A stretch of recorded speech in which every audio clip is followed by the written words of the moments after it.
When I was growing up, one of my best friends told me about a very creepy situation that happened in the summer involving him, his younger brother, and a man in the window. When my friend and his little brother were younger, they shared a bedroom. They are some years apart, but his younger brother was born with various health issues, including multiple sclerosis, and he is confined to a wheelchair and cannot take care of himself. So to keep an eye on him overnight, and his parents couldn't, they shared a bedroom. One night my friend woke up for no particular reason and happened to glance over at his younger brother, but noticed very startlingly a strange silhouette of a man wearing a top hat looking in through the window behind his younger brother's crib. The first thing my friend did was jump up and turn the light on, and then he ran into his parents' room to tell them what he had saw. When his parents came back into the room to investigate, his younger brother was having a seizure in his crib. A few of his family members say it was his younger brother's guardian angel standing in the window that night, and my friend believed it was death.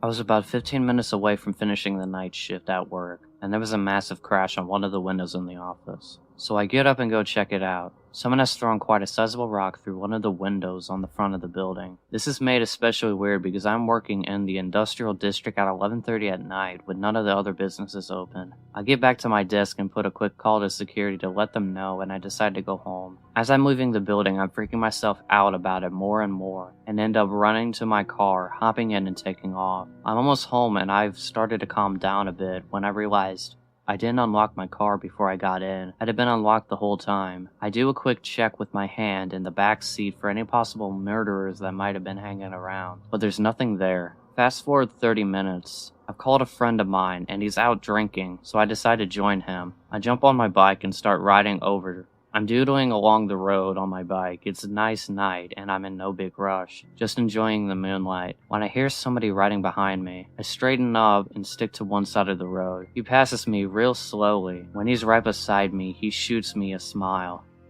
and I describe it as purely insane. I kind of flinch and I'm taken aback as he just rides on. That's when I realize he's riding my mom's bike. Needless to say, I sprint the hell home. When I get there, sure enough, her bike is missing and one of my car doors is open. The back left one. I was driving, I had no reason to open that door. Let's just say I stay home for the rest of the night.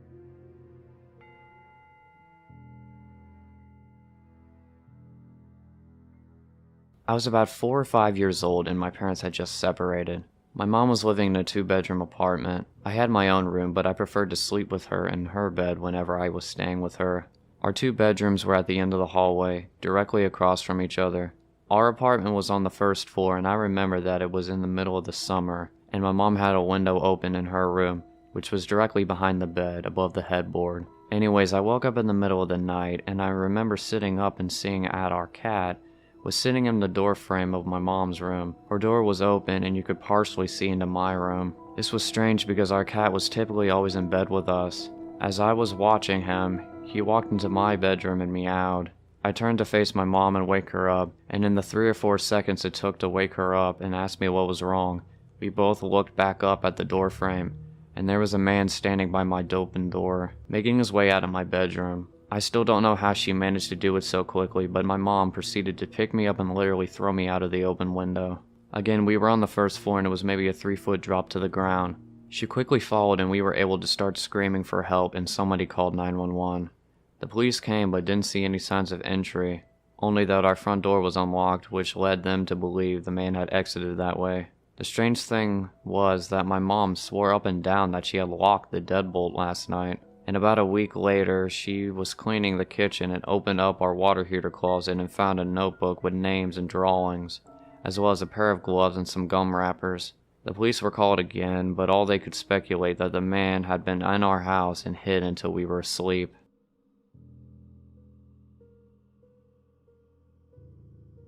When I was young, I'd say 8 to 11-ish, my sister, whom is 7 years older than me, would babysit me when my parents were out. At the time, she smoked a lot, and my parents made her smoke outside, of course. So I'd follow her outside into the carport, which faced towards the street, and play around, annoy her and such. One day my sister notices a car at the end of the driveway, just sitting in the road. It's a white SUV with a bike rack on top. It had the most tinted windows I have ever seen. You could not see inside from the side.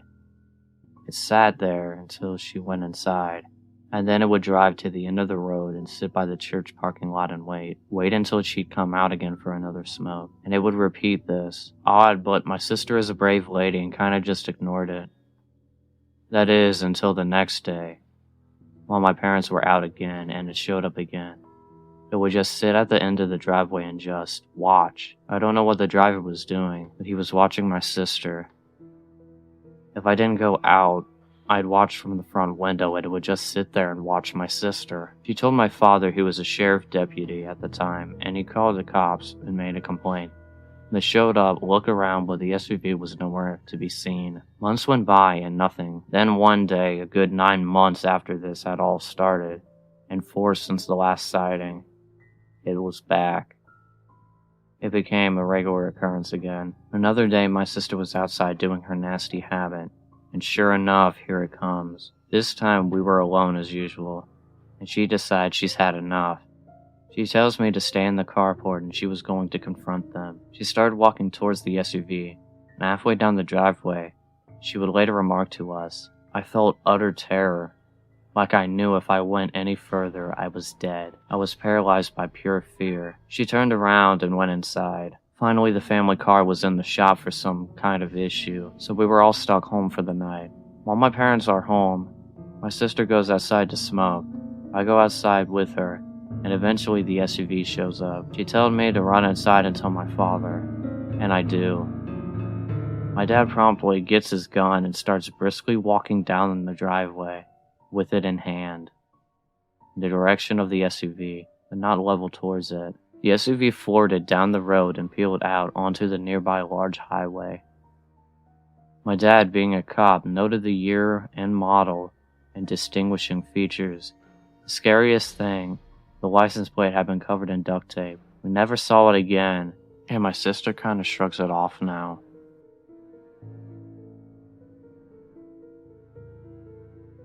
There's an abandoned house next to mine. The previous owner moved out to California 25 years prior and never sold it. I got a flashlight, gloves, and pushed the window open and went inside. Starting with the basement. In the basement was a grand piano, still plays but very much out of tune. Old World War II stuff. What seemed to be a signed Elvis poster, and some other really cool shit no one should ever leave behind. There's basically a whole story in the basement, including a broken wedding picture frame and instruments everywhere. On the main floor was an unmade bed, molded food still on the fridge and on the counter. Half-empty beer bottles turned solid, lights that still hadn't been turned off. Then I started walking upstairs when I heard crying from one of the side rooms. That's when I freaked the fuck out and haven't been there since.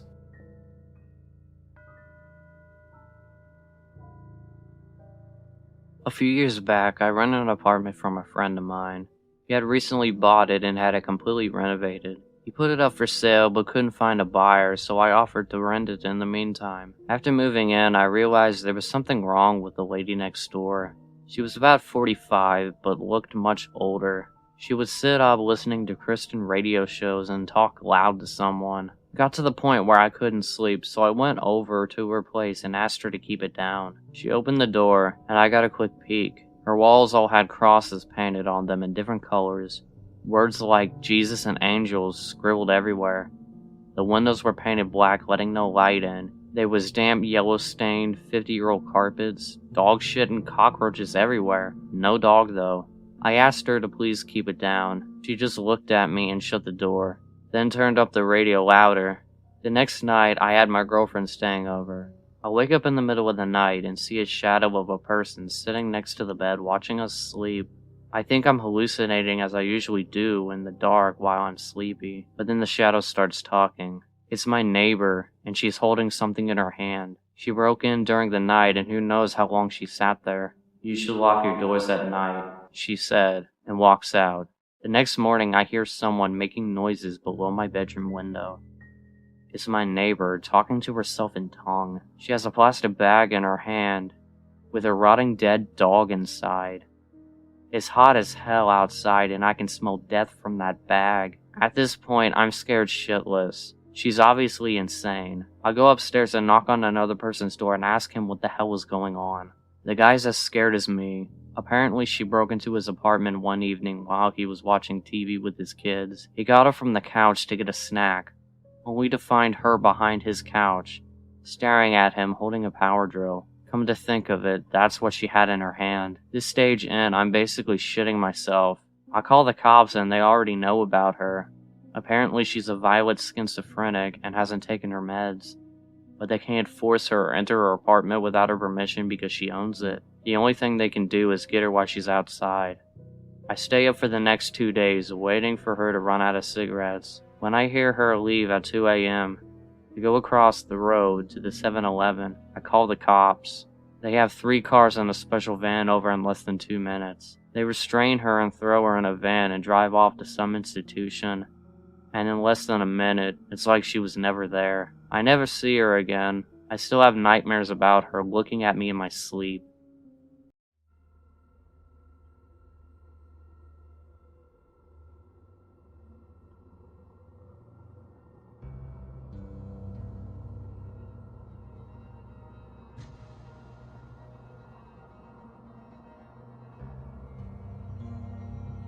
Over 10 years ago, I used to live in a peninsula in Norway. It was idyllic, actually, as we, my sister and my mom and I, lived within walking distance of a beach. We had a short and incredible narrow driveway that led to the house, and only a window in the house facing the driveway was my bedroom window. I was about 9 or 10 at the time when the incident happened. I was in the living room watching a show on JetX. I think it was around 6 or 7 p.m., as it got dark pretty fast at this time of the year. I'd been sitting there for hours when my mom told me to go in my bedroom and watch TV, as we were having guests over soon. I grabbed my things and went into my room. I remember the room felt really cold, so I turned the heater on and went back into the living room to grab some candy or something like that.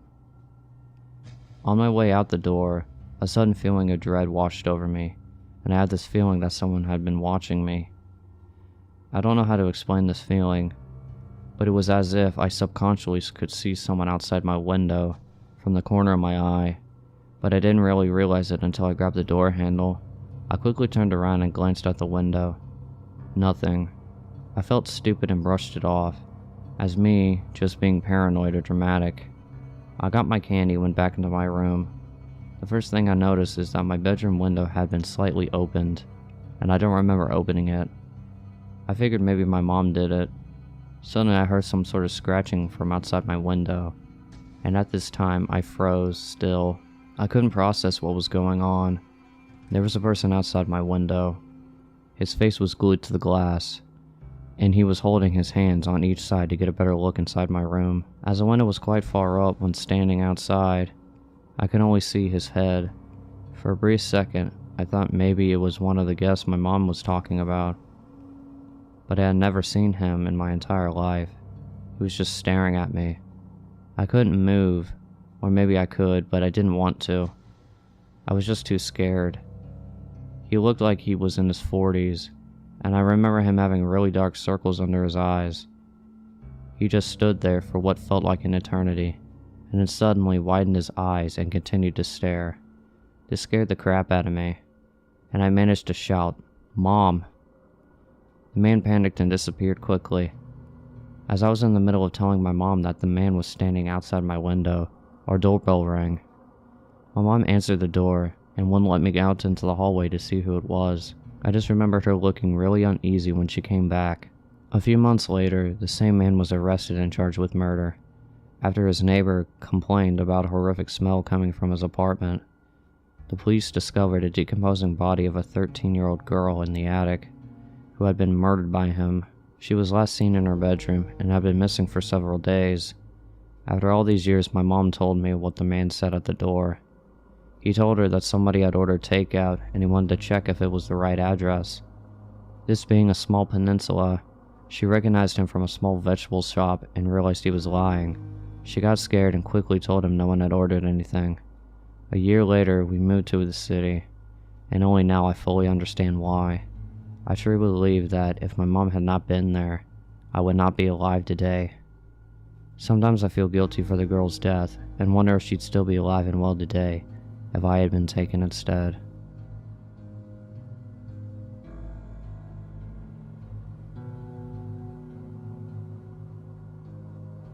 A little bit of background information. I'm a 22-year-old female and I had just moved to a small town from a big city with my dad. We moved into our house in early October of 2015, and we were having some problems with a leaky shower in the bathroom adjacent to mine. So my dad called up a plumber to take a look. The plumber arrived at around 8 a.m. the following day while I was getting ready for work in my bathroom. My dad let him in, so I hadn't gotten a good look at him. My dad apparently goes down the street to gas up his car and go to work, leaving the plumber to do his job in the bathroom. Now my bathroom is just a toilet and vanity, with a door leading into a shared shower room that has another door leading into my dad's bathroom. So while I was getting ready, there was only a door between the plumber and I. I guess he figured out that there was a lady in the house due to the sound of my hairdryer. Next thing I know, my bedroom door is opening and closing, and there's a very tall, very wide, very terrifying man with more legs than teeth locking the door from the inside behind him. He then walks 5 feet towards me and stops in front of my bathroom door. I freeze. He stands there staring at me for the longest 30 seconds of my life. He hits me with the widest, untoothiest grin and literally looks me up and down multiple times. I hear the front door open and close, not knowing that my dad had forgotten his wallet, and the plumber pivots on one foot in a twirling motion, unlocks my door and walks out. My dad runs into my room, asking if the guy had really been in there, and then goes to run after him. But the guy had walked right to his truck and left without fixing our shower. So my dad immediately calls up the company we hired him from and explains to the manager what happened. The manager then proceeds to tell my dad that it's our fault that the man had locked himself in my room with me because I hadn't locked him out in the first place. Sorry, I didn't know I had to lock myself away in my own house in order not to get creeped on by a supposed professional. It's just terrifying to think what would have happened if my dad hadn't forgotten his wallet.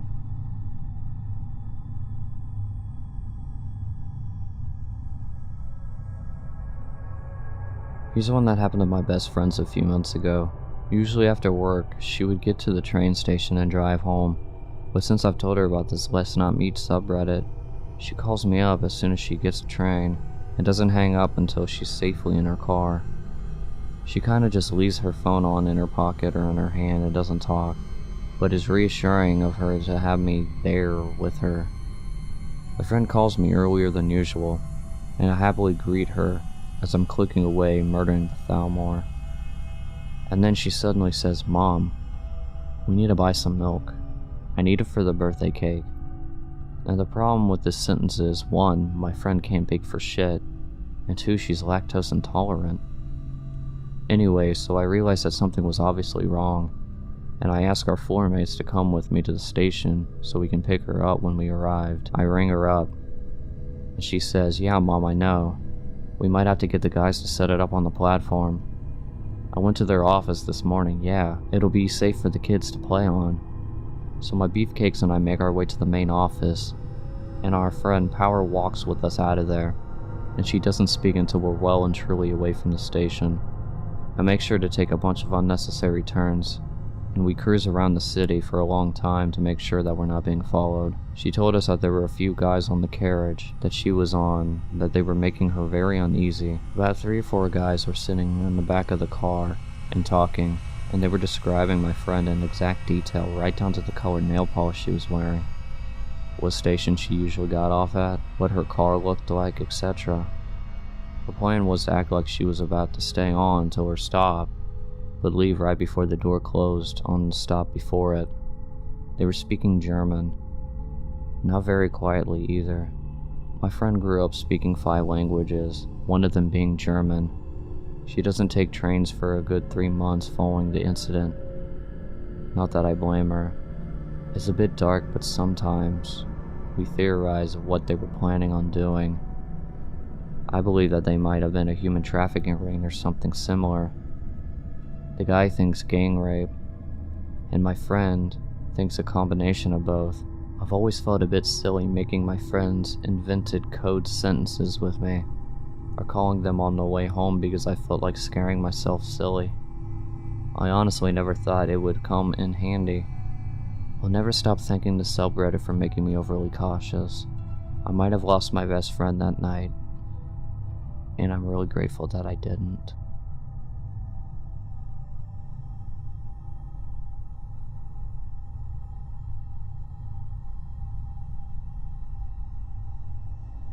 So I work at a small McDonald's in an even smaller town in the south of the US, and I've encountered many strange people and seen some fucked up shit so far. But I saw something today that I thought I'd never see, and it shocked me to see how many people didn't notice or didn't care about what was taking place right in front of them.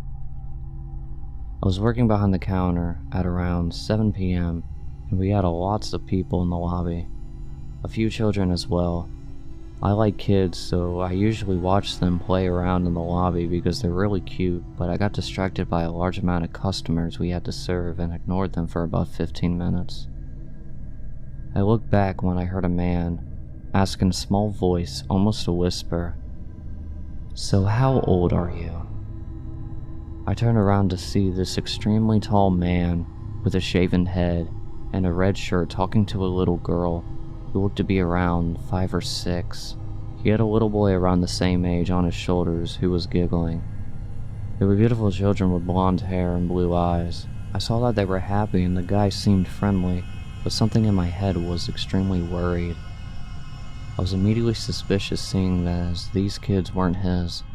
What grown man would ask a little girl how old she was? And if he knew who they were, wouldn't he already know that? Why would he care? But after this, he said something that made my heart sink. "You should come with me now. I have a little brother who's 6 too. Let's go play with him." He then began to walk to the exit, with the boy on his shoulders and the girl tagging along, and I immediately shot for the door to stop them. Just as the lady with blonde hair came out of the bathroom shouting, "Hey, where are you guys going? Get over here." The tall man froze, with his eyes as big as saucers. He was fucking petrified. The lady then scooped up the little girl in her arms and reached for the boy, as the tall guy lets him down, stammering, "Oh, I was just playing with your kids. They're really nice kids. I just really like kids." All at once with a nervous smile. The blonde lady then faked a smile back, but still had the eyes that clearly said, "Stay the fuck away from my children, you fucking creep." But her mouth ended up saying, "Oh well, I'm glad you had a nice time, but we need to order now." And she led her kids back to the restaurant. The tall guy then hurried to the front exit, and the lady clutched her kids close to her the entire time. She was there, even in their booth. If I ever see this guy at work again, I'll immediately call the cops. Who knows what could have happened to those kids if I wasn't looking, or if their mother hadn't come out of the bathroom at that very second. I think it's awful that she left her kids unattended in a restaurant, but no one deserves to lose their children to such a disgusting creep with such a sick grin like that.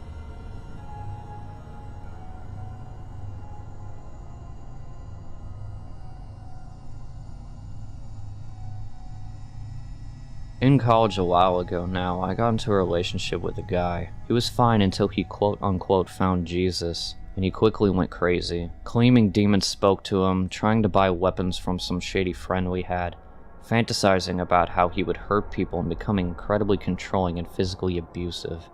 He nearly killed me a few times, so needless to say, I got the fuck out of there.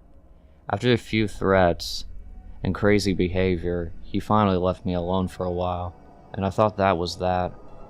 I was heading to my dorm after a meeting one night when I decided to pass it and go to the student union, which is only down the street, to get some ice cream. As I passed the dorm, I heard steps behind me. I turned around and I thought I saw someone in a white shirt duck behind a big signboard. I kept walking, listening carefully. I heard something move and I whipped around again. There was a person his size staring at me from behind a tree. I couldn't see very well, but it really looked like him. I was mildly freaked out by then, but I just kept walking a little faster. I hear the occasional footsteps and breathing behind me, but I didn't dare stop or let on that I knew someone, probably him, was there. I knew he owned a gun and would likely put a bullet in me given the chance. He was that psycho and upset that I dared to break up with him. I walked all the way to the Union and got the ice cream. I waited and just sat there in the store eating, unwilling to go back out onto the unlit street in case my crazy armed ex was there. I still hadn't mustered up the nerve to walk back when my phone buzzed. My heart just about fell out of my chest when I saw the message. It was some of my friends, a sweet couple. They had been walking way behind me when they saw something that alarmed them enough to text me. "Your ex is walking around the street." They called me before I could even text back. "Where are you? Your ex is prowling around here near your dorm. I was coming back from the direction of the Union. I think he had a gun. Was he with you? What's going on?" Panic, I assured them that I had not been with him, but somebody who looked like him had been following me, and I was at the Union and too scared to walk back alone. They practically yelled at me to stay there and not go anywhere, and that they were on their way. A few minutes later, they came running into the Union, breathless, eyes wide, asking me why he had been by my dorm and what had happened. This is probably what scared me the most. The boyfriend, who is a black belt in karate and is never scared, looked absolutely terrified. He was coiled into some fighting stance and was looking around frantically, afraid that my ex would appear with his gun. They told me that they were taking me back to my dorm and calling the cops. They sandwiched me between them and walked back to my dorm as quickly as we dared. The boyfriend in front was yelling into the darkness that my ex better not try anything. I let them two into my dorm, and we went up to my room, where my roommate put in a frantic call to the police. As we peeked out the windows facing the street on the side of the dorm, there he was, lurking in the trees to the side of the dorm. Looking up, a street light reflected something in his hand, something shiny.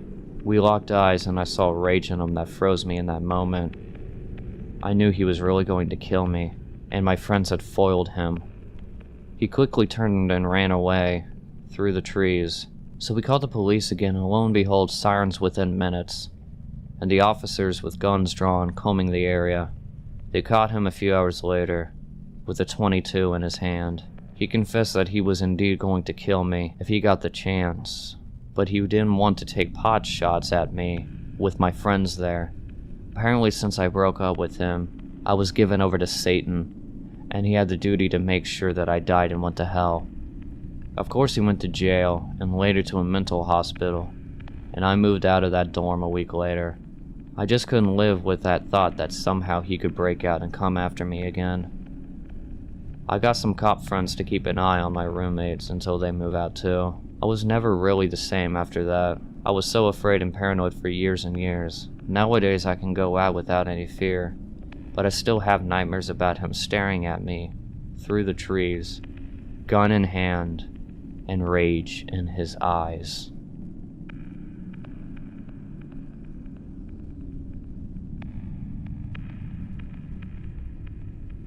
My boyfriend's mom is 43 now. So the other day we were talking about inexplicable events when she started talking about her best friend in high school. When they were about 17 or 18 and were finishing up their last year of high school, a bunch of scholarships abroad came out. Living on a small island in the South Pacific, opportunities to study abroad were hard to come by. And being a smart girl, naturally her friend applied. A few months later, she received a full scholarship inclusive of allowance and accommodation. She received an official letter, contact details. The parents spoke to a lady on the phone who explained the whole situation to them. All she had to do was sort out her visa, pay her airfare, and she was set to go. Somebody would meet her at the airport and make sure she settled in. It was an opportunity of a lifetime. D-Day arrives and she's off on her new adventure. The best friend gets on the airplane, promises to call them as soon as she gets access to a phone. She never called home. They tried contacting the lady they'd spoken to over the phone. The number didn't work anymore. The family contacted the university she received a scholarship to. They had never heard of this girl.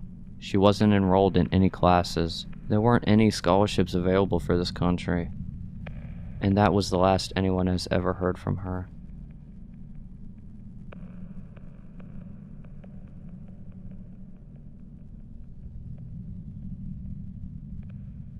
This happened to my mom 3 years ago. Before I go on, a little background is necessary. I grew up in a small rural town. My family are apple growers. In fact, I'm the 7th generation of my family to grow up on the family orchard. Our property is located on a mountainside, and our orchard goes all the way up from the main road to the edge of these thick woods that cover the mountain. My neighbors are my grandparents on one side, and my great aunt and uncle on the other. It all started on a sunny Saturday afternoon. As she usually does, my mom took her horse out for some exercise. She usually rides all the way up to the woods until she reaches the old scout's cabin, and then back down past the sugar shack. On this particular day, she chooses to come down the path that borders my great uncle's property. There's a large pond where a heron lives among other creatures and is very quite picturesque. As she looks towards the pond, however, she saw a hunched over figure shuffling along the trees. At first she thought it was probably Johnny Boy. This was the affectionate nickname she gave an old man who my family employed to help us around the farm. He was rather eccentric but harmless. Worrying he might be injured, she began to move towards him, but as she got closer, she remembered Johnny Boy had left for the weekend and this couldn't possibly be him. She continued towards the figure, wondering if perhaps it was a lost hiker.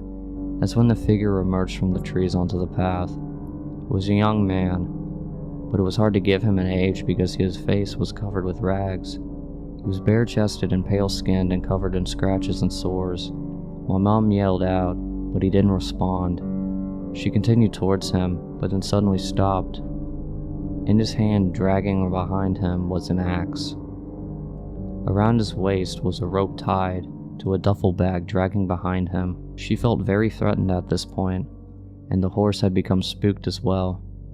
She took a bit more distance from him and called out again, "Hey, are you alright?" Faint, incoherent grumblings came back as a reply. He wasn't even looking at her. She made one final attempt to make contact, but then he just started making loud, guttural yells at her. She told him to get off the property and directed him towards the main road. She rode back towards our house, intending to call the police. Halfway there, she realized that the path he was taking would lead him directly to my great uncle's house. My great aunt was an avid gardener and was out gardening that day. She turned the horse around and hightailed it to their house. Both my great uncle and great aunt were out on the porch, enjoying lemonade. She quickly told them what was going on and asked them to go inside, lock the doors, and call the police. My great aunt did so, but not my great uncle. No, not him. He just boldly declared, "I'm going to talk to him."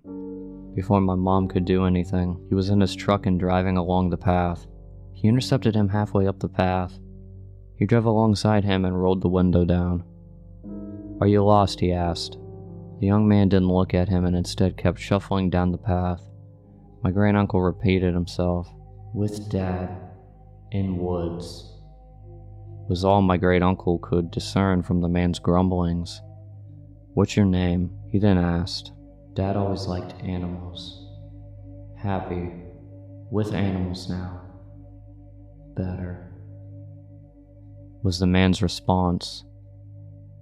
There was something incredibly unsettling about the man's responses. My great uncle, now significantly spooked, directed him towards the road as well and drove back. When he came back and told his story, the consensus was that there was probably a dead body in the woods. They called the police and waited. When the police arrived, the young man was nowhere to be found. They searched the woods but luckily found no body. What they found was still quite unsettling. They found multiple instances of hares and skunks hacked to bits and half eaten. They told my family to call them if anything further happened. The following week in the local paper, there was an article about a mentally disturbed young man who was found alongside the highway near my town. He'd been missing for over 3 months and had run away from a halfway house where, unbeknownst to his caregivers, he had stopped taking his medication. He was never seen again. But just in case, creepy Axeman, let's not meet.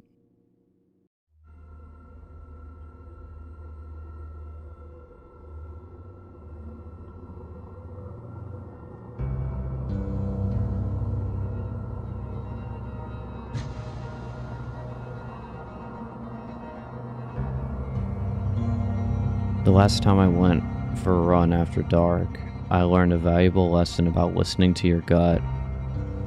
It was around 9:30 p.m. on a Tuesday. The air was cool and the streets were mostly empty.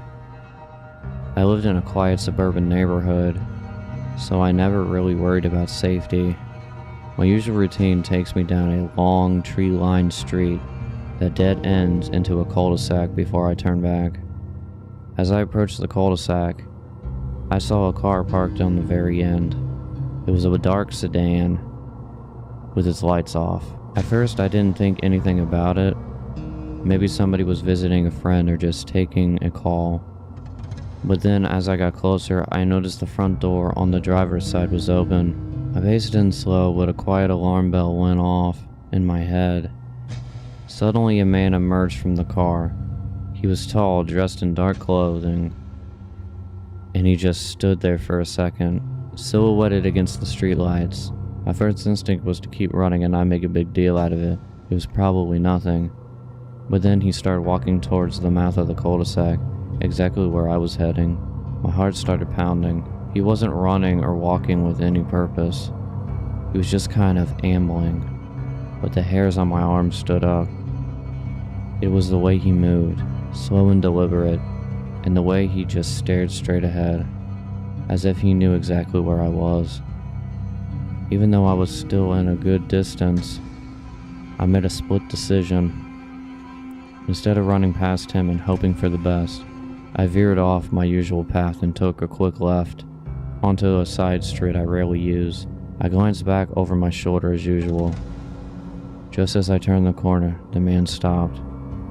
He was standing exactly where the cul-de-sac met my street, and he was looking right at me. He didn't shout or wave, he just stood there watching. The chilling part was the small, knowing smile that slowly spread across his face. I sprinted all the way home, my lungs burning, not daring to look back again.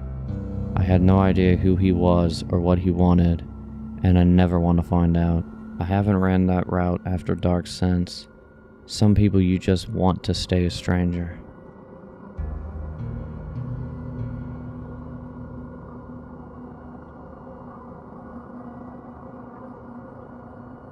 This happened about a month ago and is definitely creepy encounter material. The night this happened, I had been at a friend's loft watching an old scary movie called The Fog. We started the movie late and I fell asleep midway through. I was woken by a thunderstorm around 2:30 a.m. and that was my exit. On my way home I stopped for gas. The service station itself was closed, with the pumps being open for anyone paying by card. I live in a large but spread out city, and the gas station that I was at is just outside of the art district, which is like a ghost town late at night. While filling up, I noticed an iPhone laying on the ground next to the pump, with no one around for miles, and being a snoop that I could be, I decided to pick up the phone and take it with me for further inspection. I figured someone would call it and I could locate the owner that way, and if not, I would return it to the gas station the next day when there would be a attendant on duty. While driving home, I started snooping through the phone. Surprisingly, the phone was almost fully charged, and there was no passcode set. I thought that was strange, that the phone hadn't been locked, but not strange enough to give it more than a second thought. Of course, I went straight to the photos. What I found was not what I expected. I think there were around 50 pictures on the phone. All the pictures, with the exception of 2 pictures, were candid pictures of a young guy around my age in various locations, with at least 10 to 15 of those pictures being of him apparently working at a Target, and maybe 5 of the pictures taken in the art district where I just come from. 2 pictures that were not of this guy were selfies of a man whose face was slightly disfigured by what appeared to be burns. There weren't terrible burns, but they definitely made the guy look scary. And seeing him staring back at me in those photos really spooked me. Weirder still, the selfies had clearly been taken inside of a Target, and there was a young guy in the background of the photos, who I think was the same guy in all the other pictures. Realizing I had stumbled onto something weird, I closed the Photos app, and as soon as I did, the phone locked and a message appeared that said, "I know you have my phone, and I know where you are. I'm coming for my phone." I had completely forgot to find my iPhone until that moment. I quickly realized that the owner of the phone had remotely activated Find My iPhone and was actively tracking me in real time. I thought about taking the phone back to the gas station and dropping it where I found it, but the message along with the photos got the best of me, and I started getting paranoid. I had a crazy idea in my head that maybe the owner of the phone had also somehow activated the phone's camera and could see me. I'll be honest, I was a little stoned at the time. Fearing that the apparent burn victim and stalker who the phone belonged to, I did what any normal well-adjusted adult would do. I pulled over, smashed the phone, and ditched it in a rippled glass recycling can on the opposite side of town. My bad. But maybe this act of property destruction saved some poor guy from a stalker? I hope so.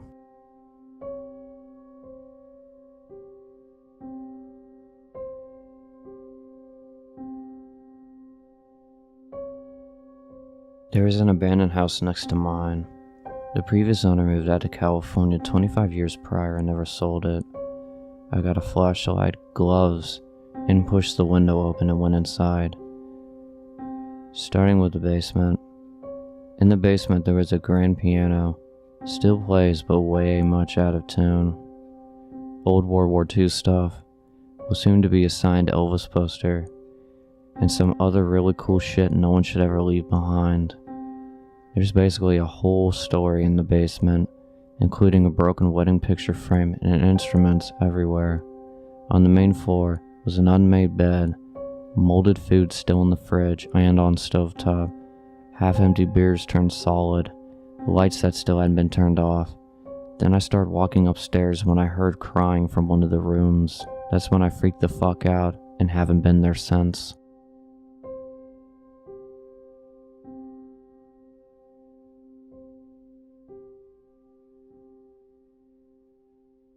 Warning. Long post, but I recommend you to read it all. So this happened when I was around 9 years old.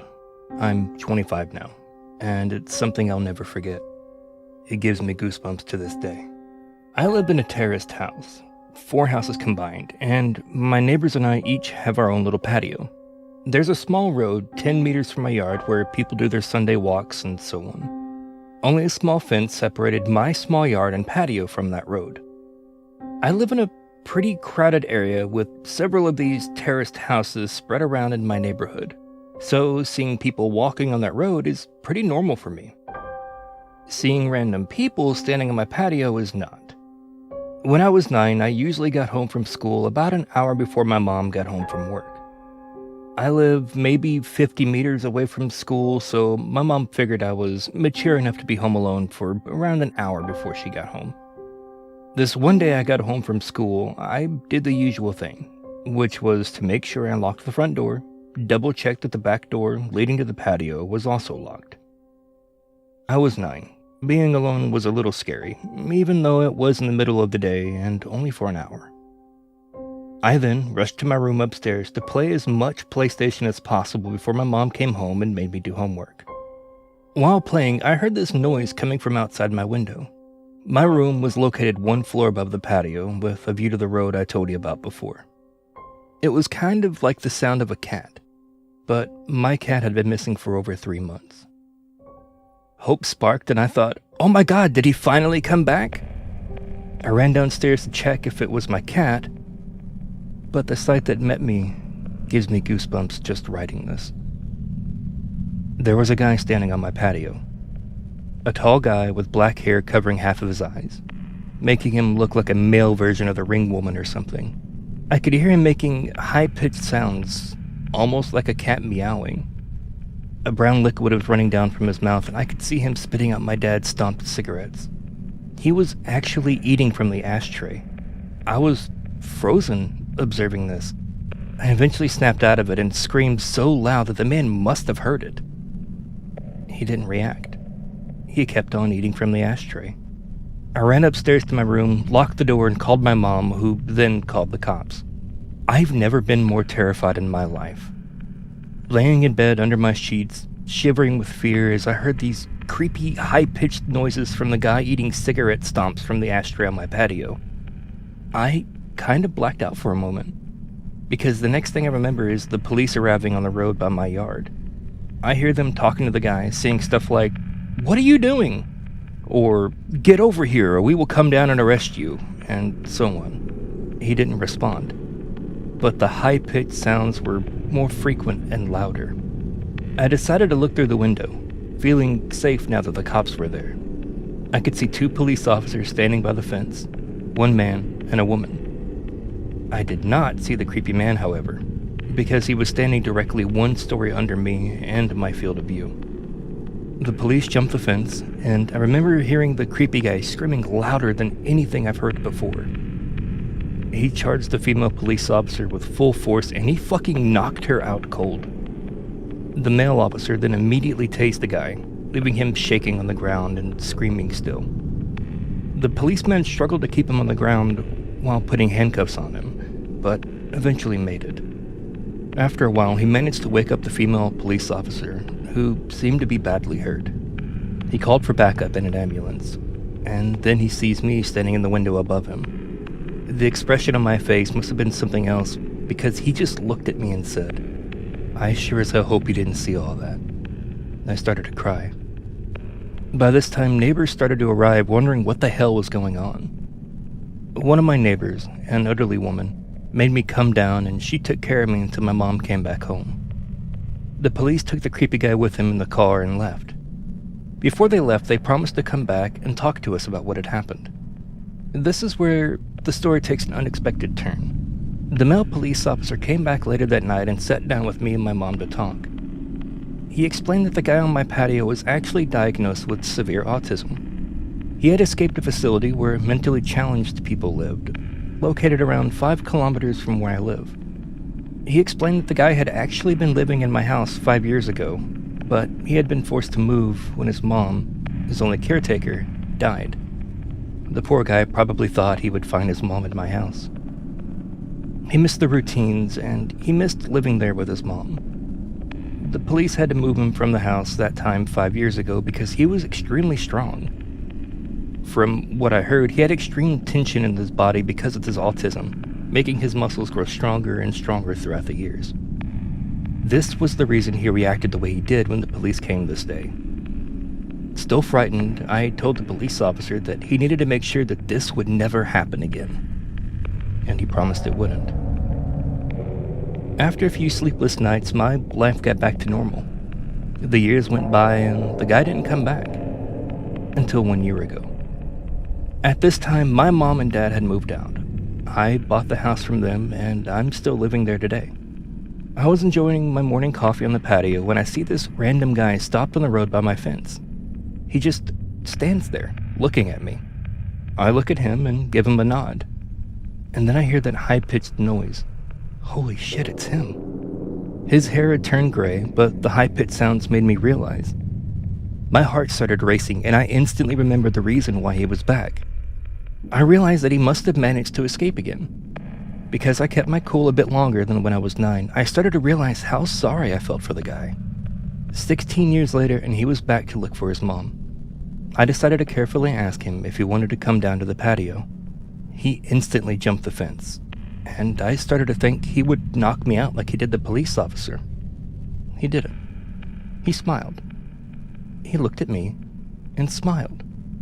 I offered him to sit down, and he didn't respond. I offered him to come inside. He started laughing. We went inside, and his face lit up, pure joy. He was home. It reminded him of the life he had with his mom. It almost made me tear up. All of a sudden, he sat down on my couch, turned on my TV, and switched directly to the cartoons. I observed him for a while. He was just completely focused on the cartoons. I just wanted him to enjoy the moment, so I didn't say anything to him. I realized I did have to call the facility to let them know. The caretakers arrived about 10 minutes later, and after a lot of convincing, he got back up, crying, and they went back to the facility. I called the facility 2 days later, and we made a deal.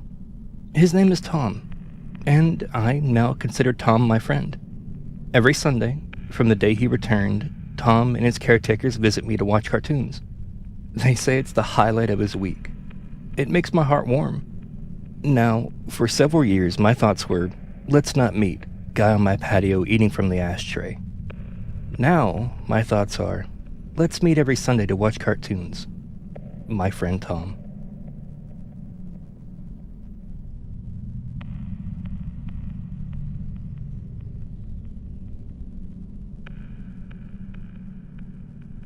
It was a few months ago and I was helping a friend of a friend move out of her apartment. She was a little eccentric and kind of new in town, so she didn't have many people to help.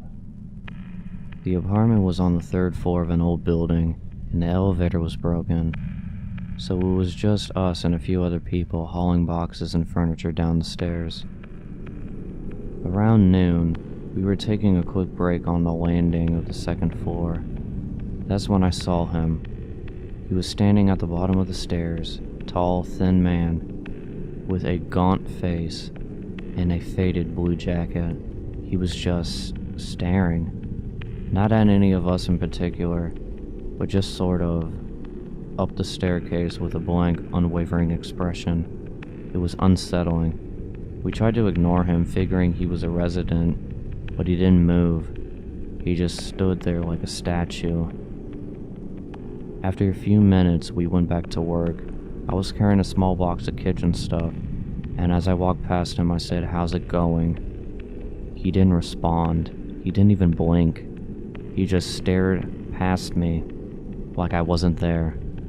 I kept going, and I could feel his eyes on my back all the way down the stairs. It was a cold, prickly feeling that made the hairs on my arms stand up.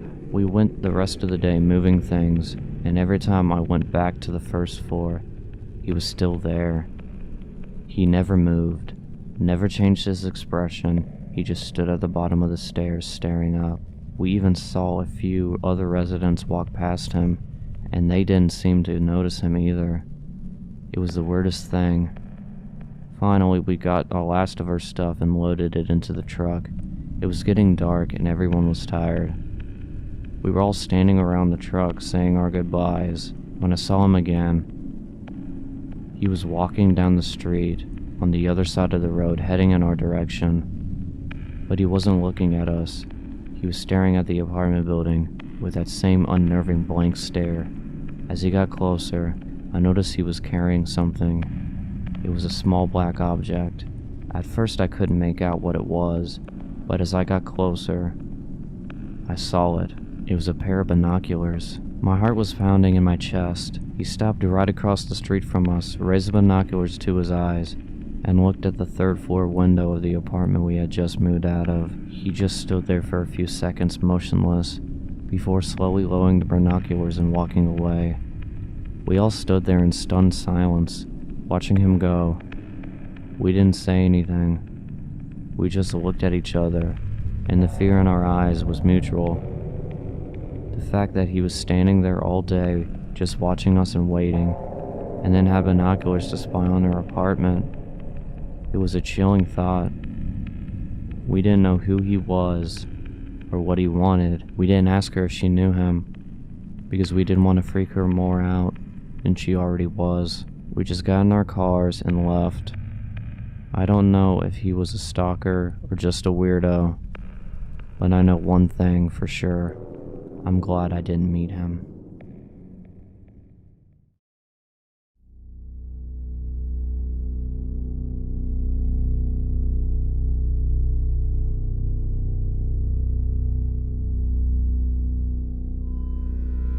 After Halloween 2012, I will be happy to never celebrate this holiday again. That year I was just sitting at home and only got up every so often to pass out candy. I had maybe 10 trick-or-treaters in 2 hours. It was about 9 o'clock and trick-or-treating had ended at 10, so I wasn't worried about getting any more kids. More candy for me, I thought. I sat on the couch watching the first Halloween movie and munching on some candy. It was about 10:30 when there was a knock at my door. I got up and looked through the peephole to see a teen in a Jason mask standing on my porch. I opened the door to the kid, who was alone. I thought that was sad, so I gave him almost all the candy, but he just stood there motionless. As I closed the door, after 10 minutes, I looked at the peephole, and the kid was still standing there. I chalked it up as a lost cause and went to the couch. That's when the power went out. Damn, a fuse must have blown. I went to the den, which was past the front door, and the door was wide open. I began to lose my shit. The Jason guy must have picked my lock. I know I locked the front door, and then he cut the power. That's when I heard the faintest of breathing. I ran through the front door and down the street to the neighbors and called the police. They came to find no one in the house, just an open door, with a Jason mask on the welcome mat.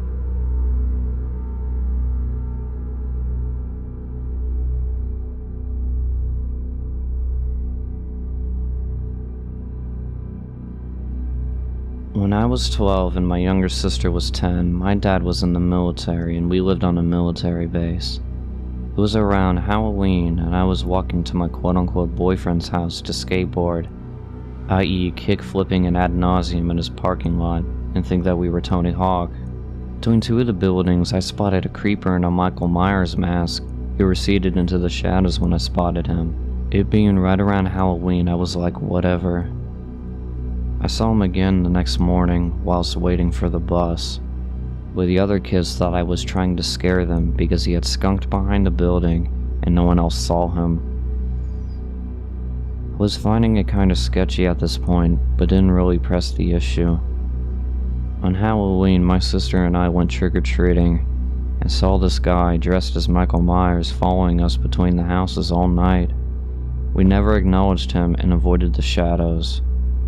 That night, my sister came into my room and said, "We have a problem."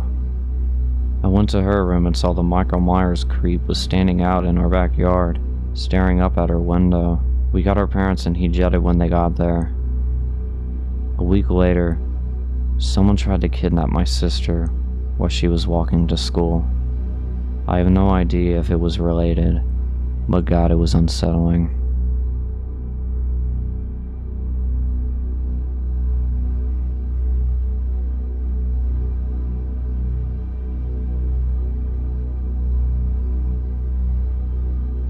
It was Halloween night of 2007, freshman year in high school. I was with my friends, Ivan, Ryan, and Jesse. We were all dressed up as the Super Mario characters. We live in a very non-congested suburban neighborhood with a decent amount of space between houses. On Halloween, that's the worst thing ever. Less bang for your buck. We were trick-or-treating for hours way past dark, when eventually we came up to the time where most trick-or-treaters were heading home. Approaching our next house, we saw a purple bucket on the stoop, which was the best feeling ever. I was the first one to get close enough to realize it was empty. I turned around when I heard a knock at the window. We were all looking at the window. Couldn't see anyone, but we heard someone call out, "Wait!"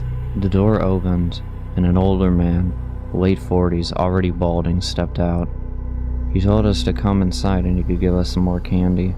I said we could wait out here. He responded saying something along the lines of, "Nonsense, come in, we'll get you your candy." Ivan stepped in and said, "That's alright, come on Dan, let's go." I told the guy to take care and apologized. He stood there watching us walk off, not saying anything. I felt bad, but at the same time, the guy seemed like a creeper and I figured we'd just dodge a bullet not going in there.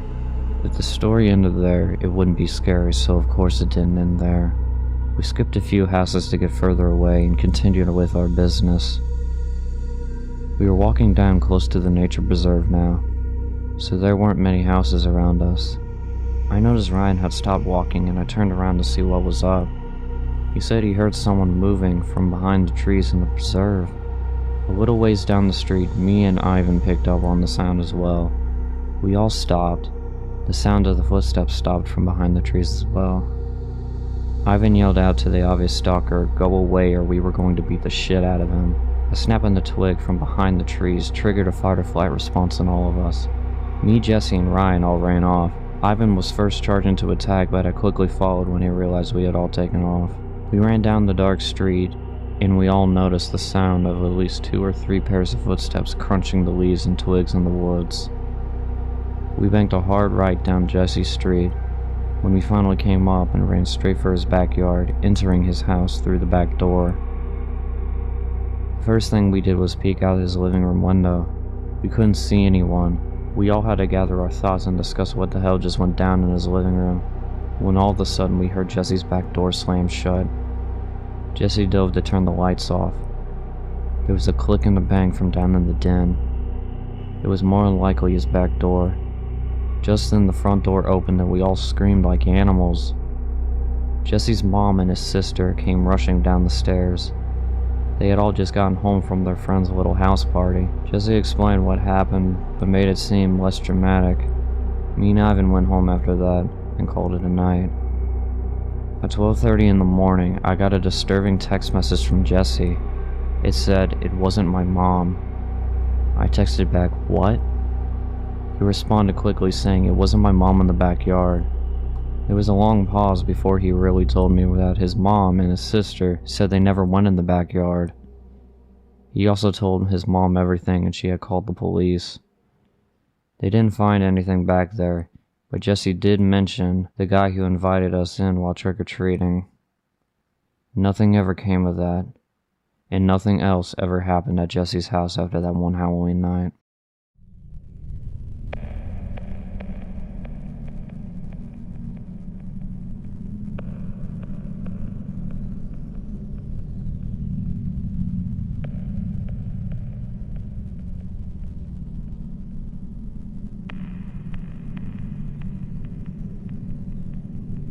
I was at a Halloween party once back in college.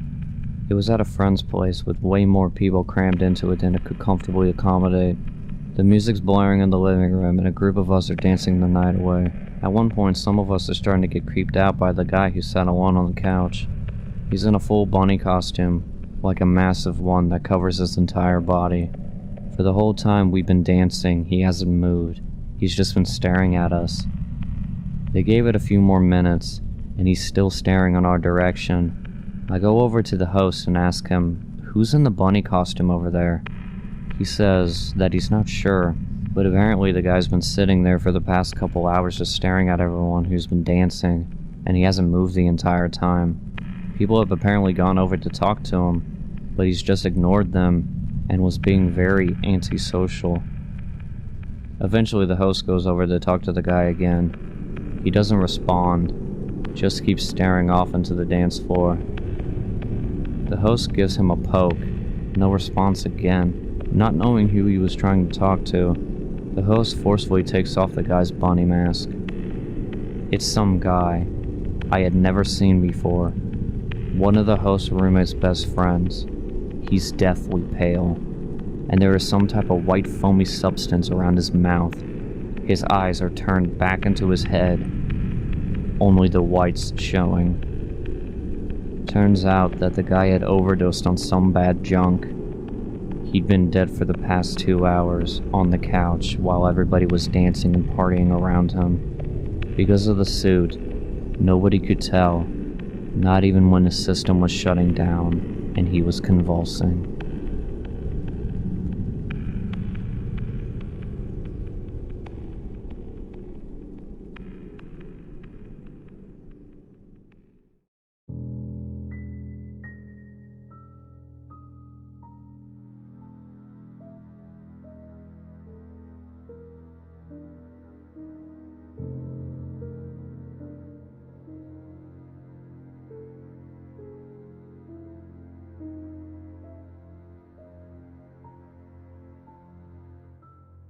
This happened to my mom 3 years ago.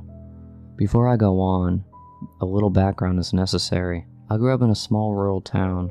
My family are apple growers. In fact, I'm the 7th generation of my family to grow up on the family orchard. Our property is located on a mountainside, and our orchard goes all the way up from the main road to the edge of these thick woods that cover the mountain. My neighbors are my grandparents on one side, and my great aunt and uncle on the other. It all started on a sunny Saturday afternoon. As she usually does, my mom took her horse out for some exercise. She usually rides all the way up to the woods until she reaches the old scout's cabin, and then back down past the sugar shack. On this particular day, she chooses to come down the path that borders my great uncle's property. There's a large pond where a heron lives among other creatures and is very quite picturesque. As she looks towards the pond, however, She saw a hunched over figure shuffling along the trees. At first she thought it was probably Johnny Boy. This was the affectionate nickname she gave an old man who my family employed to help us around the farm. He was rather eccentric but harmless. Worrying he might be injured, she began to move towards him, but as she got closer, she remembered Johnny Boy had left for the weekend and this couldn't possibly be him. She continued towards the figure, wondering if perhaps it was a lost hiker. That's when the figure emerged from the trees onto the path. It was a young man, but it was hard to give him an age because his face was covered with rags. He was bare-chested and pale-skinned and covered in scratches and sores. My mom yelled out, but he didn't respond. She continued towards him, but then suddenly stopped. In his hand, dragging behind him, was an axe. Around his waist was a rope tied to a duffel bag dragging behind him. She felt very threatened at this point, and the horse had become spooked as well. She took a bit more distance from him and called out again, "Hey, are you alright?" Faint, incoherent grumblings came back as a reply. He wasn't even looking at her. She made one final attempt to make contact, but then he just started making loud, guttural yells at her. She told him to get off the property and directed him towards the main road. She rode back towards our house, intending to call the police. Halfway there, she realized that the path he was taking would lead him directly to my great-uncle's house. My great-aunt was an avid gardener and was out gardening that day. She turned the horse around and hightailed it to their house. Both my great-uncle and great-aunt were out on the porch, enjoying lemonade. She quickly told them what was going on and asked them to go inside, lock the doors, and call the police. My great-aunt did so, but not my great-uncle. No, not him. He just boldly declared, "I'm going to talk to him." Before my mom could do anything, he was in his truck and driving along the path. He intercepted him halfway up the path. He drove alongside him and rolled the window down. "Are you lost?" he asked. The young man didn't look at him and instead kept shuffling down the path. My great-uncle repeated himself, "With Dad, in woods," was all my great-uncle could discern from the man's grumblings. "What's your name?" he then asked. "Dad always liked animals. Happy. With animals now. Better," was the man's response. There was something incredibly unsettling about the man's responses. My great-uncle, now significantly spooked, directed him towards the road as well and drove back. When he came back and told his story, the consensus was that there was probably a dead body in the woods. They called the police and waited. When the police arrived, the young man was nowhere to be found. They searched the woods but luckily found no body. What they found was still quite unsettling. They found multiple instances of hares and skunks hacked to bits and half-eaten. They told my family to call them if anything further happened. The following week in the local paper, there was an article about a mentally disturbed young man who was found alongside the highway near my town. He'd been missing for over 3 months and had run away from a halfway house where, unbeknownst to his caregivers, he had stopped taking his medication. He was never seen again. But just in case, creepy Axeman, let's not meet.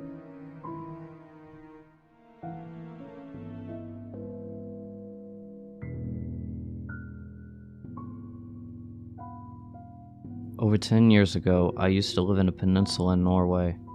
It was idyllic, actually, as we, my sister and my mom and I, lived within walking distance of a beach. We had a short and incredible narrow driveway that led to the house, and only a window in the house facing the driveway was my bedroom window. I was about 9 or 10 at the time when the incident happened. I was in the living room watching a show on JetX. I think it was around 6 or 7 p.m., as it got dark pretty fast at this time of the year. I'd been sitting there for hours when my mom told me to go in my bedroom and watch TV, as we were having guests over soon. I grabbed my things and went into my room. I remember the room felt really cold, so I turned the heater on and went back into the living room to grab some candy or something like that. On my way out the door, a sudden feeling of dread washed over me, and I had this feeling that someone had been watching me. I don't know how to explain this feeling, but it was as if I subconsciously could see someone outside my window from the corner of my eye, but I didn't really realize it until I grabbed the door handle. I quickly turned around and glanced out the window. Nothing. I felt stupid and brushed it off, as me just being paranoid or dramatic. I got my candy and went back into my room. The first thing I noticed is that my bedroom window had been slightly opened, and I don't remember opening it. I figured maybe my mom did it.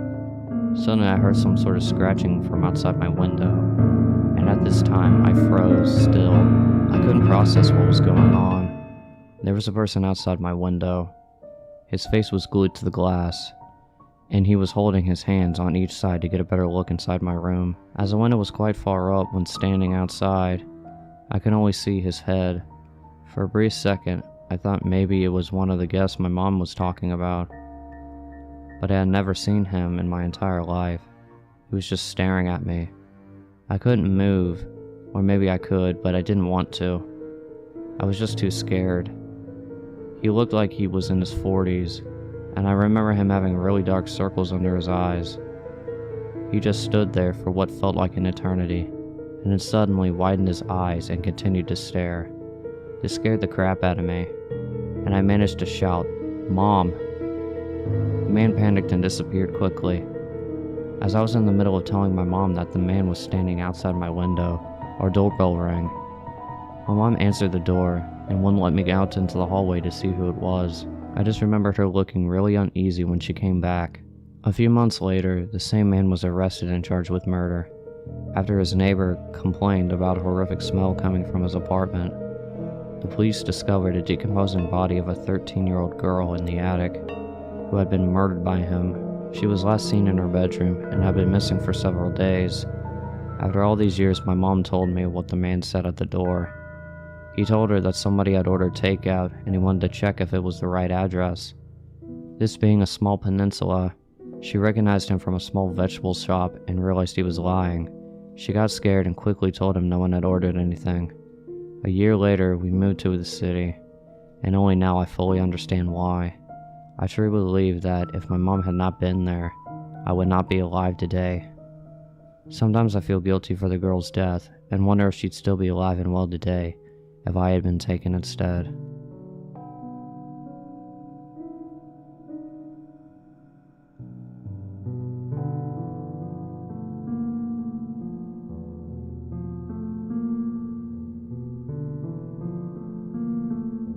At night, I used to work as a 911 operator in a relatively large metro area, and one night at about 3 in the morning or so, I answered a call from an elderly woman who said that she didn't feel good.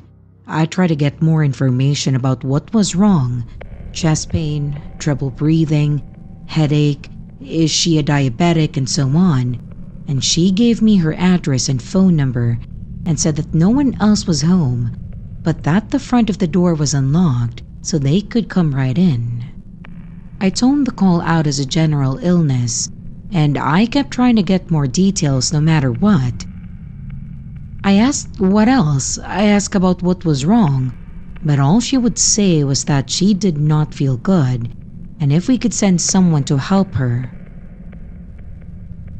And after a few minutes, she said that she was going to put the phone down for a minute and needed to go to the bathroom. I tried to get her to stay on the line with me. I told her that she could do whatever she needs to do to get ready, but I would like to be able to stay in contact in case that there's a problem. But she said, "I'm going to put the phone down. I'll just be a minute." And that was it. I stayed on the line, and I asked for her every so often, but I got no reply. A couple more minutes passed, and then the fire department called on scene, so I just disconnected and didn't think much more about it. I told them that the caller advised that the front door was unlocked and that she was in the bathroom. A couple more minutes, and one of the firefighters called over the air with a weird tone and said, "Dispatch, how exactly was this call received?" I told him the call was first party from the patient's home phone approximately 8 minutes ago. He didn't respond over the air, but he called the desk from his cell phone, which usually only happens when something's going on that they don't want broadcasted, since anyone can listen in on the radios. On the phone, he said, "Are you sure this wasn't a third-party call from a family member or something?" I answered, "Negative. Caller advised that she didn't feel good and said that no one else was home. So, to the best of my knowledge, the caller is the patient. Have you made contact?" And then they answered, "Yeah, she was in the bathroom, like you said, but she's probably been dead for around 12 hours. She's cold to the touch. We're going to need a deputy out here afterwards." We pulled the tapes of the radio and phone calls. We checked the timestamps, the address, the phone number, went over everything a few times to see if we had missed something. I called them back in the morning after the shift to see if they had any more information, but they were just as weirded out, as the phone was still in the living room and the patient was dead in the bathroom.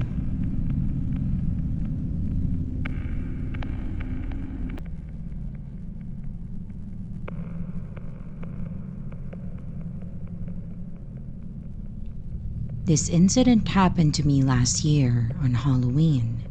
My younger brother and I were home alone since our parents had gone out to a Halloween party, and they had tasked us with handing out candy to the trick-or-treaters. This really bummed me and my brother out because we had made plans to go trick-or-treating with our friends too. A lot of people stopped by our house, and by 10 p.m., almost all the candy was gone, and my brother and I decided that we'd eat the rest. We were just sitting on the couch watching a scary movie and stuffing ourselves with candy when there was a knock at the door. So I stormed off the couch, wondering who the hell could be knocking at our door this late. I assumed it was just some late-night trick-or-treaters. Even if that was the case though, I had turned the porch light and Halloween decorations off, which should have been a dead giveaway that we were out of candy or that we weren't home, so I assumed that it was my parents. Being cautious though, I looked through the peephole and I saw a suspicious man standing on our front porch. He was wearing a black hoodie with a hood over his head, which made it difficult to see his face, and the only details of his face that I could spot was that he had a beard and dry, crusty lips. There was no way that this guy was a trick-or-treater because he wasn't even wearing a costume and he was far too old to be trick-or-treating. His hands were stuffed in the front pocket of his hoodie, and he also looked very thin. Every single red flag went off in my head about this guy. There was no way in hell that I was going to open the door. Still looking through the peephole, I watched as he knocked on the door again. He seemed desperate for us to open the door, and he was shaking a bit. But it wasn't cold outside, definitely not cold enough for someone to be trembling. He was giving me a bad vibe, and I just wanted to get rid of him as soon as possible. "We're out of candy!" I shouted. I watched as a smile spread across his face. It wasn't a friendly smile. "Are you alone in there?" the man asked, almost in a mocking voice. His voice was raspy and dry, and my younger brother asked me if he should call the police, gripping his cell phone. The man let out a low grumble and said, "Sounds like you're not alone in there." I continued to watch him through the peephole, and his hands were still wedged tightly into his pocket and he was still shaking a bit.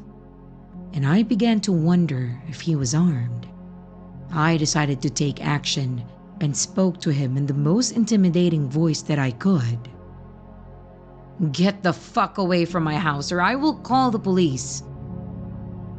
His smile faded and he bared his teeth. His teeth were piss yellow, and I concluded that he was probably some homeless crackhead. He had a look of fury plastered on his face. Fortunately, he left without trying to break in, probably because he knew that I wasn't fucking around with him. I didn't stop watching him through the peephole until I saw that he was completely off our property. My brother and I breathed a sigh of relief and decided not to call the police. We were a bit paranoid about this, but we just watched TV until our parents came home. We didn't really tell them about the man since he hadn't really tried to harm us. But now when I look back to this, I wish that we had called the police because maybe we would have been able to prevent the murder. You see, the next day, we found out that the elderly woman who lived a few houses down from us had been brutally murdered.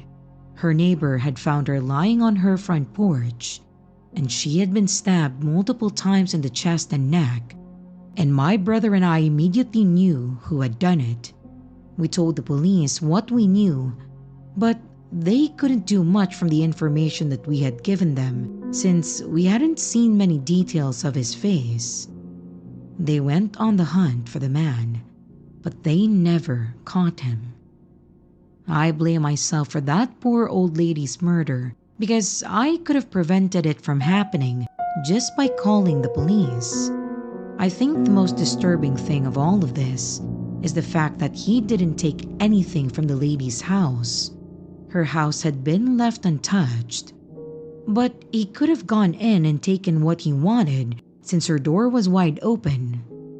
This meant that he just wanted to kill, and that was his only intention.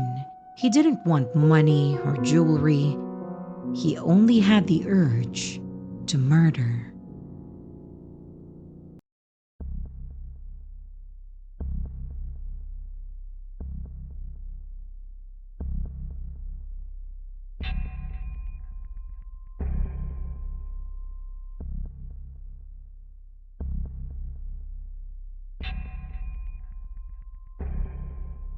When I was younger, I'd say 8 to 11-ish, my sister, whom is 7 years older, would babysit me when my parents were out.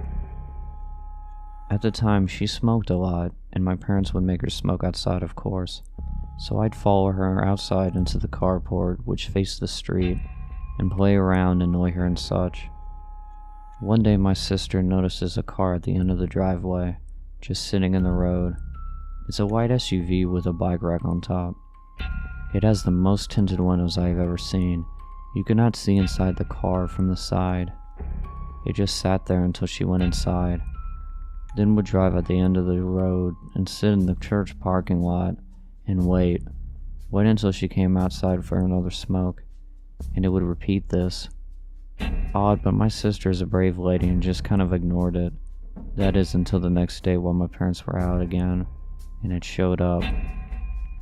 It would sit at the end of the driveway and just watch. I don't know what the driver was doing, but he was watching my sister.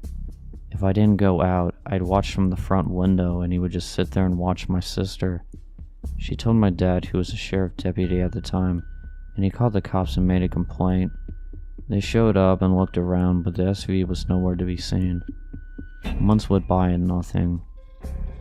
Then one day, a good 9 months after this had all started, and 4-ish since the last sighting, it was back. It became a regular occurrence. Another day, my sister was outside doing her nasty habit, and sure enough, here it comes. This time, we were alone as usual, and she decides she's had enough. She tells me to stay in the carport, and she goes to confront them. She walks towards the SUV, and halfway down the driveway, she would later remark to us, "I felt utter terror, like if I knew if I went any further I was dead.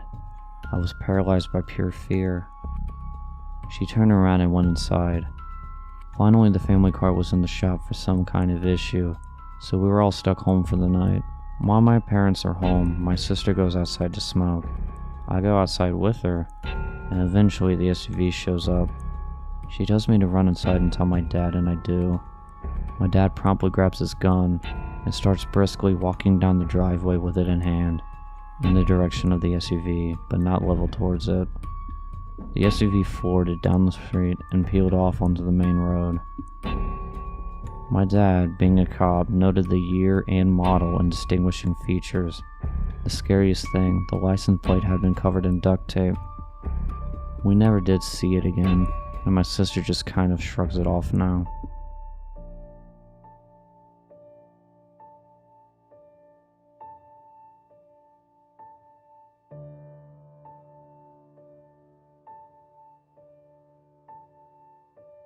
I'm an 18-year-old high school senior and was about 3/4 of the way through the year. I had moved that year and switched to a school about 30 minutes away from where I used to go. I stayed in touch with a few people from my old school and got invited to go camping with a few of them over Memorial Weekend. It was basically meant getting drunk as fuck in the forest. I invited 2 girls and 1 guy from my new school to come hang out for a night and met them in the closest town from the campsite about 40 minutes away. The guy, Jeremy, hopped in my car, and the girls followed me up to the campsite without incident. This campsite was about 30 minutes away from any human signs of life outside a shitty dirt road. The night started off fine with everybody getting completely trashed and me beating one of the girls I had brought named Sarah at beer pong, and she was very drunk and all over me. I guess to the 18-year-old version of me, that night couldn't have been going better at that point. At about 12:30, things started to die down as half of us had already puked and were heading in for the night, and I was much too drunk to even try to fuck Sarah. A lot of the night is still a blur, but I remember climbing into a tent. There were 5 of us in it, 3 guys and 2 girls. At around 2:30 a.m., I am woken by the sound of a shotgun. I was very drunk and had a hard time processing anything, but in my drunken state, I figured it was one of the people I was camping with being a dick. One of the guys, Brent, had stayed sober the entire night and had brought the shotgun up with him. I figured it was him being a prick to everyone who was drunk. I checked my phone and went back to sleep. I fell asleep, and at what I think was around 3 a.m., I'm awoken by someone bawling their eyes out, and I'm still having a very hard time processing anything. After about 5 minutes, I realized it's Brent, and I stumbled out of my tent, followed by Jeremy. And I walked out to see Brent is bleeding profusely from his nose and mouth, and I run over to him, stumbling the entire time. I am then hit over the head with a rock and knocked unconscious. Everything from this point forward is from Jeremy's point of view. Jeremy to this day is my best friend and has told me his version of the story many times. He says I passed by a tree and a large man lunges out and smashes my face with a rock. After hitting me, he lunges at Jeremy and tackles him straight on his ass. Jeremy at the time was 5'8", 140 pounds, and he describes this man at least 6'4", 280. Jeremy is being choked to death by this wooded monster of a man, and he hears another gunshot from a pistol. Sarah had managed to find a pistol Brent had also brought with him, and fired a shot, missing the man by a large amount, but it managed to startle him and he sprinted off into the woods. They just let him go, and Jeremy drove me and Brent to the hospital. I had 3 broken teeth and a severe concussion, and Brent had his tongue mutilated with a knife and a broken nose. Brent has never talked to me or any of my friends from that trip about what exactly happened to him when he was outside with the man, and he refuses to give the police much of a description. The man was never caught, and I have never been deep in the forest again.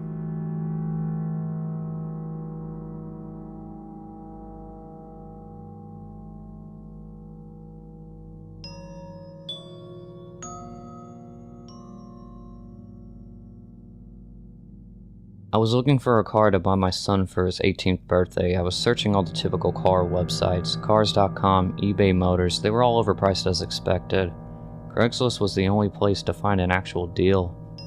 About a week into my search, I found an '03 Toyota Camry with 67,000 miles, no accidents, no damage, and in good condition for only $3,500. This seemed like a steal for such a reliable car with such low mileage. The seller lived about 10 miles away from me, which was a reasonable drive when looking for a car. I gave him a call to set up a time to check it out. The man sounded normal on the phone. He assured me that there was no problems with the car. He introduced himself as Bob. I brought along $3,500 in cash, even though I planned on wiggling the price down as much as possible. I pulled up the dirt road to Bob's property about 15 minutes early. It was a tiny little house with a decent sized property, only because it was a bit far from the nearest neighbors. The garage was open, so I walked over to see if anybody was inside, but except for an unusual amount of car parts, it was empty. The car was nowhere in sight.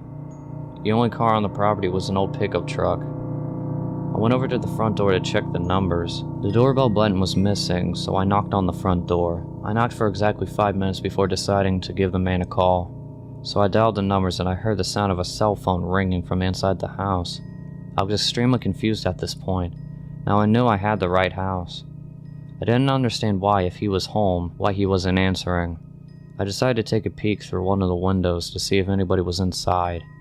Peering through the glass, I couldn't really see much, as it was pretty dark inside the house. I saw a very old-fashioned dining room set, but across from that I saw somebody standing at the back door. Figured that must be Bob, so I knocked on the window, but he didn't even move. There was no gate or anything to the backyard. It was a very open, wide yard, since this wasn't a rural area. I simply walked around the house to the backyard. I didn't understand how he couldn't hear me. When I got to the back door, I made a shocking realization. The figure standing by the door was a taxidermied human being. I ran straight back the way I came, back to my car. I looked at one last time before driving off. The blinds to the window I had peeked into had been shut, but I could see that 2 of the blinds were bent open. Somebody was watching me from that window. You could probably guess that I had the gas pedal to the floor the whole way home.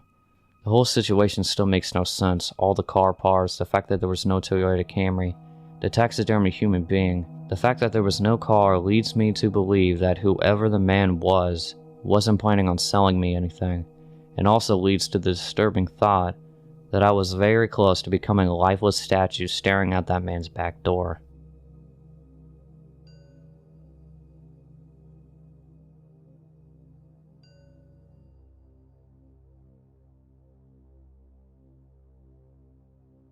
In college a while ago now, I got into a relationship with a guy. He was fine until he quote-unquote found Jesus, and he quickly went crazy, claiming demons spoke to him, trying to buy weapons from some shady friend we had, fantasizing about how he would hurt people and becoming incredibly controlling and physically abusive. He nearly killed me a few times, so needless to say, I got the fuck out of there. After a few threats and crazy behavior, he finally left me alone for a while, and I thought that was that. I was heading to my dorm after a meeting one night when I decided to pass it and go to the student union, which is only down the street, to get some ice cream. As I passed the dorm, I heard steps behind me. I turned around and I thought I saw someone in a white shirt duck behind a big signboard. I kept walking, listening carefully. I heard something move and I whipped around again. There was a person his size staring at me from behind a tree. I couldn't see very well, but it really looked like him. I was mildly freaked out by then, but I just kept walking a little faster. I hear the occasional footsteps and breathing behind me, but I didn't dare stop or let on that I knew someone, probably him, was there. I knew he owned a gun and would likely put a bullet in me given the chance. He was that psycho and upset that I dared to break up with him. I walked all the way to the union and got the ice cream. I waited and just sat there in the store eating, unwilling to go back out onto the unlit street in case my crazy armed ex was there. I still hadn't mustered up the nerve to walk back when my phone buzzed. My heart just about fell out of my chest when I saw the message. It was some of my friends, a sweet couple. They had been walking way behind me when they saw something that alarmed them enough to text me. "Your ex is walking around the street." They called me before I could even text back. "Where are you? Your ex is prowling around here near your dorm." I was coming back from the direction of the union. "I think he had a gun. Was he with you? What's going on?" Panic, I assured them that I had not been with him, but somebody who looked like him had been following me, and I was at the union and too scared to walk back alone. They practically yelled at me to stay there and not go anywhere, and that they were on their way. A few minutes later, they came running into the union, breathless, eyes wide, asking me why he had been by my dorm and what had happened. This is probably what scared me the most. The boyfriend, who is a black belt in karate and is never scared, looked absolutely terrified. He was coiled into some fighting stance and was looking around frantically, afraid that my ex would appear with his gun. They told me that they were taking me back to my dorm and calling the cops. They sandwiched me between them and walked back to my dorm as quickly as we dared. The boyfriend in front was yelling into the darkness that my ex better not try anything. I let them two into my dorm, and we went up to my room, where my roommate put in a frantic call to the police. As we peeked out the windows facing the street on the side of the dorm, there he was, lurking in the trees to the side of the dorm. Looking up, a street light reflected something in his hand, something shiny. We locked eyes and I saw rage in him that froze me in that moment.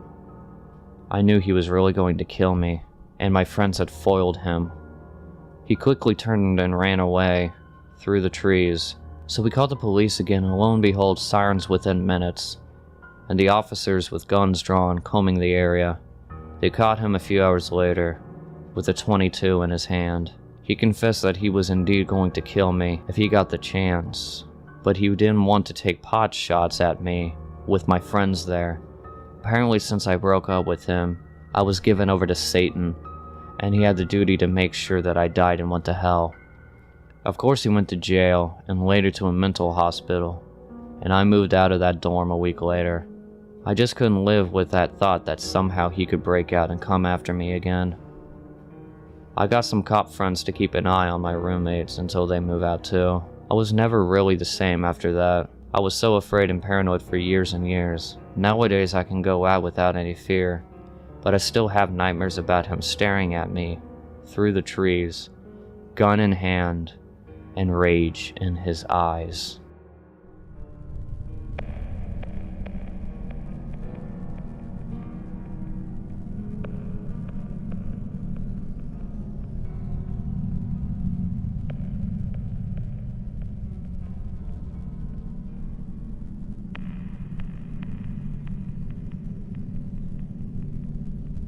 I was about 4 or 5 years old and my parents had just separated.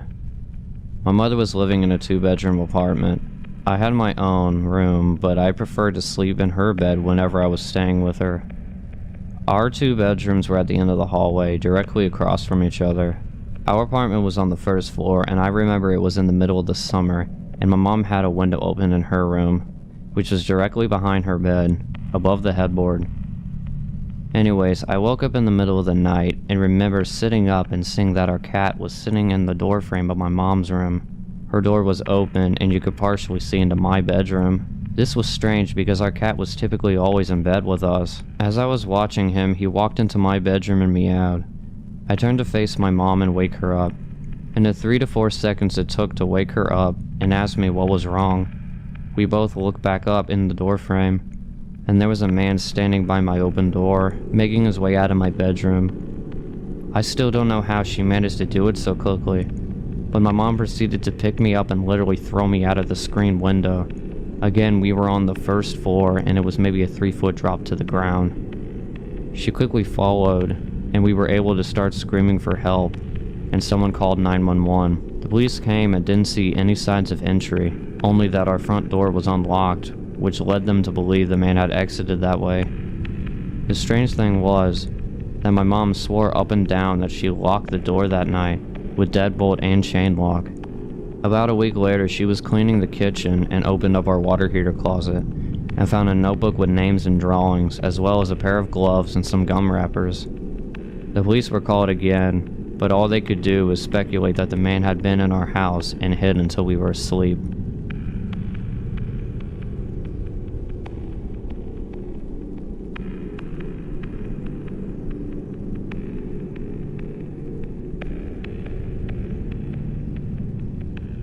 When I was a kid, my parents would sometimes bring me down to my aunt and uncle's place to stay for the weekend. Mainly I spend time playing with my 2 cousins who were around the same age as me. They lived on a small farm with plenty of open space, and we could run around and pretty much do whatever we wanted. If we thought we could get away with it, the 3 of us would sometimes cross over to the neighboring farm about a half a mile away, It had been abandoned for decades, with a scattering of derelict buildings and other sculptures still standing on the property. This was, of course, a goldmine for 3 adventurous young boys as ourselves, especially after my cousins told me stories about how the place was haunted. It was a pretty classic fare. Man goes crazy, axe murders his family, hangs himself, and returns every night as an angry spirit looking for new victims. Good grisly stuff. Even at that age, I knew they were probably making it up, or at least embellishing old rumors. But seeing as the settings lent itself with such a tale, I allowed myself to buy into it. One afternoon, we decided to play hide and seek. When it was my turn, I ran off for a flimsy brown barn that had living quarters on top. I climbed the stairs looking for a good spot. There was furniture still inside, musty and rotten, and personal belongings laid scattered across the floor. I maneuvered over broken dishes, tattered clothing, and crumbled books, eventually coming to a small bedroom with a closet. Jackpot. There were long black dresses still hanging on the rods that I could hide myself behind. I stepped inside and managed to force shut the folding doors. My only illumination was a slit of sunlight that shone through the crack from a window nearby. I crouched down with knees tucked in the chest and waited. Some time passed and there was still no sign of my seekers. I waited more, debating if and when I should give myself up. After nearly an hour, this was starting to get boring. My head drooped. I awoke with a jerk. It was now pitch black. Drowsy and confused, I forgot for a minute where I was or what I had been doing. As it slowly came back to me, the realization that it was now night and I had been abandoned here filled me with this sinking dread in the pit of my stomach. I tried to get up, but a sudden cramp in my calf left me grounded. I squirmed about for about a minute, waiting for it to pass, when I heard the door slam shut downstairs. I instantly froze. There was a brief period of silence. Thin footsteps at the bottom of the stairs, but not just footsteps, a thud, too. After every other step, there weren't the footfalls of a child. They were very slow and heavy and deliberate. I held my breath, praying for them to just go away, but they did not. The noises continued to ascend. They reached the top of the staircase. After another moment of silence, the walking resumed.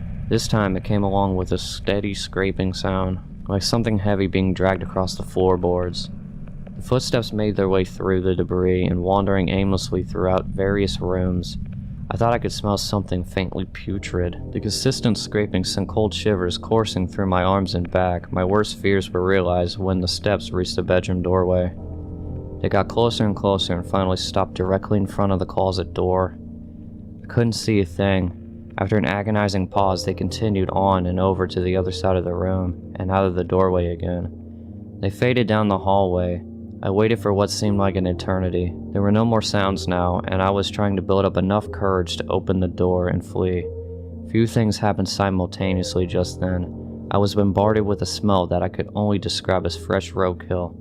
I heard raspy breathing behind me in the dark closet, and I felt hot breath against the nape of my neck. That was enough for me to hurtle myself out of the confines of that nightmare space, relying on memory and scant moonlight to guide me through the house. All the while I heard footsteps chasing me, closing in at a terrifying speed. It was a treacherous escape filled with trips and bumps and blind stumbling, but I never looked back.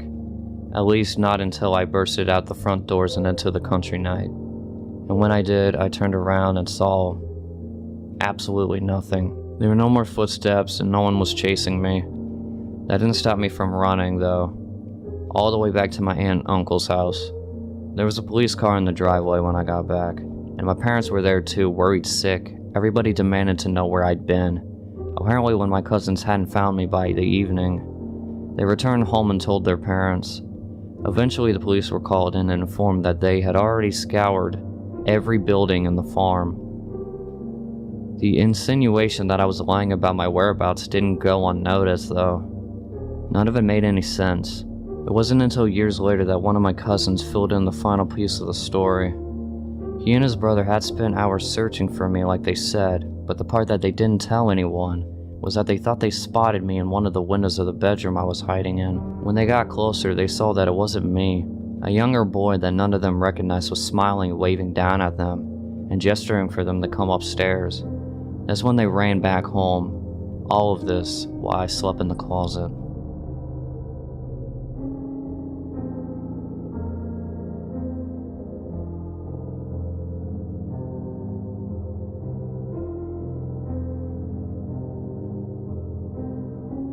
This is a popular story with my family and most of my friends. Amanda's my brother's girlfriend, and at the time of this story, she was looking for her first apartment and moving out of her parents' house. Her and my brother didn't want to move in together since they have only been dating for a few months, so she opted instead to search for a roommate online. Browsing Craigslist, she found an ad titled something like "Roommate Wanted, Females Only." This sort of thing was common since the area she was looking at was mostly young professionals. The listing for a room in a house about $225 a month, which was quite cheap compared to most places listed. The occupant listed herself as a 23-year-old college student that wasn't comfortable with living with any males. The other roommate would have their own room and attached bathroom. So far, Amanda was sold on this place. However, the listing had only a single photo from the outside of the property. Amanda sent an email wanting to meet the occupant and tour the house. Within 30 minutes, she received an email back with all the details and time to stop by. The girl worked late hours and wanted Amanda to stop by 8 p.m. When Amanda arrives, there is a handwritten note on the door. It says, "Door broken, use back door." Walking around the house, it looked nice but slightly unkempt. Tall grass, weeds, dusty windows, etc. Still no alarms for Amanda though. When she knocked on the back door, an older man opens the door. At first, Amanda thinks she has the wrong house, but the man reassures her and says that the occupant, I forgot the name, was out and he was the landlord. The occupant asked him to meet Amanda since she was working late. He seemed pleasant and offered to show her around. Alarms start going off, but aren't on red alert yet. First, the guy was clearly in his 40s, unshaven, and looked like he lived in his car. Also, only the kitchen light was on. As they walked around the house, Amanda noticed a huge red flag, no furniture, nothing. The landlord was polite about answering questions, but seemed irritable to keeping lights on for too long, rushing her around and only letting her look out a room for maybe a few moments. There was a single room that the landlord wouldn't open, telling her that it was the occupant's room and didn't want to invade her privacy. As they walked around the hallway into the living room, she notices the front door has a plank nailed across it. Yeah, broken for sure. Amanda's creepometer is starting to ding, so she decides to wrap up the walkthrough and leave, but trying to be polite. As she's giving the guy her "thanks for showing me around" bit, he perks up and states that he forgot to show her the basement. It's recently furnished and would be a great rec room, and she would have to take a look down there. At the time, Amanda and the landlord were standing in the hallway, very small between the living room and the back kitchen. In this little hallway was the basement door. When he opens the door, it opens outward to create somewhat of a barrier between Amanda and the back door. The basement is pitch black. He smiles, motions down the stairs, and says, "Ladies first." What happens next is nothing more than a stroke of luck. Amanda gets a text just as some random person parks in front of the house. Thinking on her feet, she pretends it's a phone call and answers it. "Hey, yeah, are you here? I'll come around from the back and let you in. It's great, you have to see it." With a motion of confidence, she excuses herself around the landlord and walks out the back door. She says the guy just looked kinda confused. Once outside, she sprinted to her car and sped like hell out of there. When Amanda got home, she told her mother and my brother everything. Cops were called. They took her statement and went to investigate. The Craigslist post had been removed. Epilogue. The house had been foreclosed 6 months earlier and the property had been abandoned. When the police investigated, they found that the closed room the landlord didn't want her to look in was where the man had been staying. There was a pile of old dirty blankets, rotten food, and gallon jugs everywhere. More creepy was he who had plastered ripped up pages from porno mags all over the walls. The really scary part of this was the basement. The man had tied a thin piece of fishing twine at about shin level across the stairs, about halfway down. The basement was empty except for another pile of old blankets, a broom handle wrapped in leather belts, and a small box of a few rolls of assorted tape. Amanda ended up not moving in.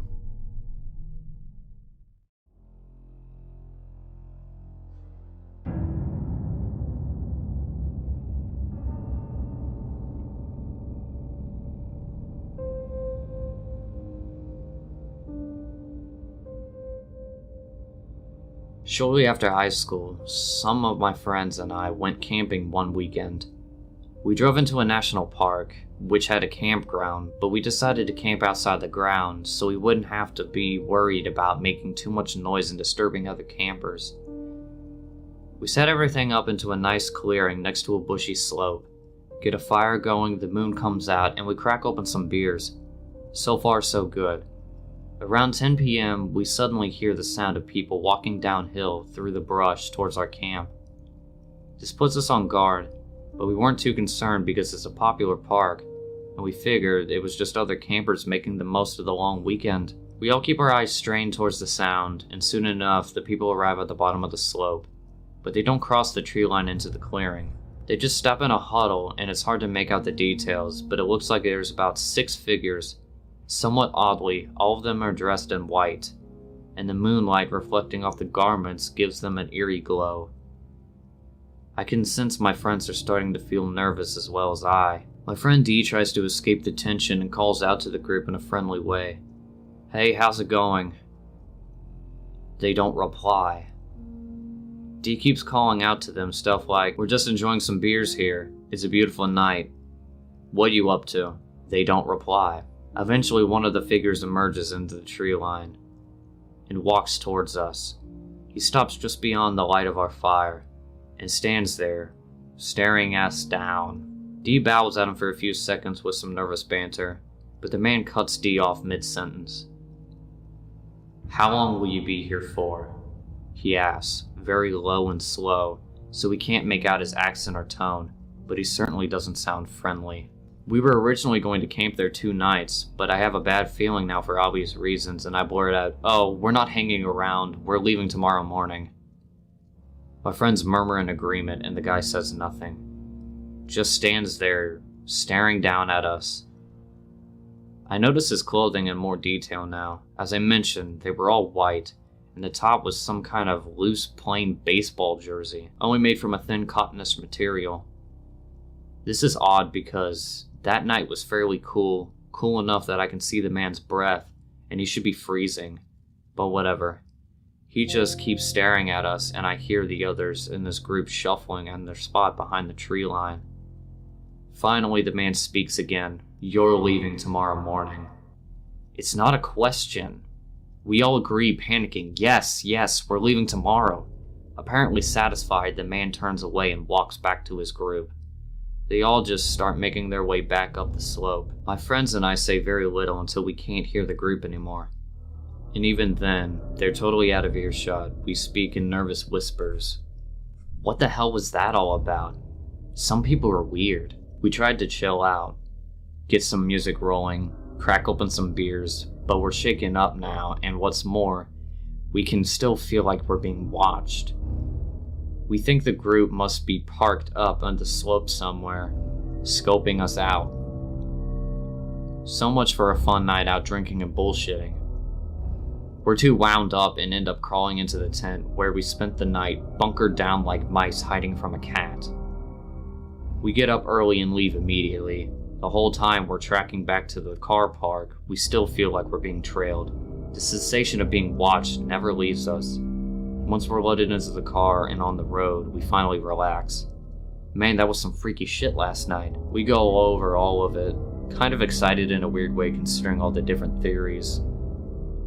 Cult, Satanists, but would Satanists dress in all white? It's almost amusing now that we're out of danger. We stop in town nearest to the park. It's a real bumfuck nowhere kind of place. Just the petrol station, a dingy-looking pub, a closed-down bank, and some other retail decay. We pull into the petrol station for some snacks, and a guy manning the counter looks like a bit of a hard-ass.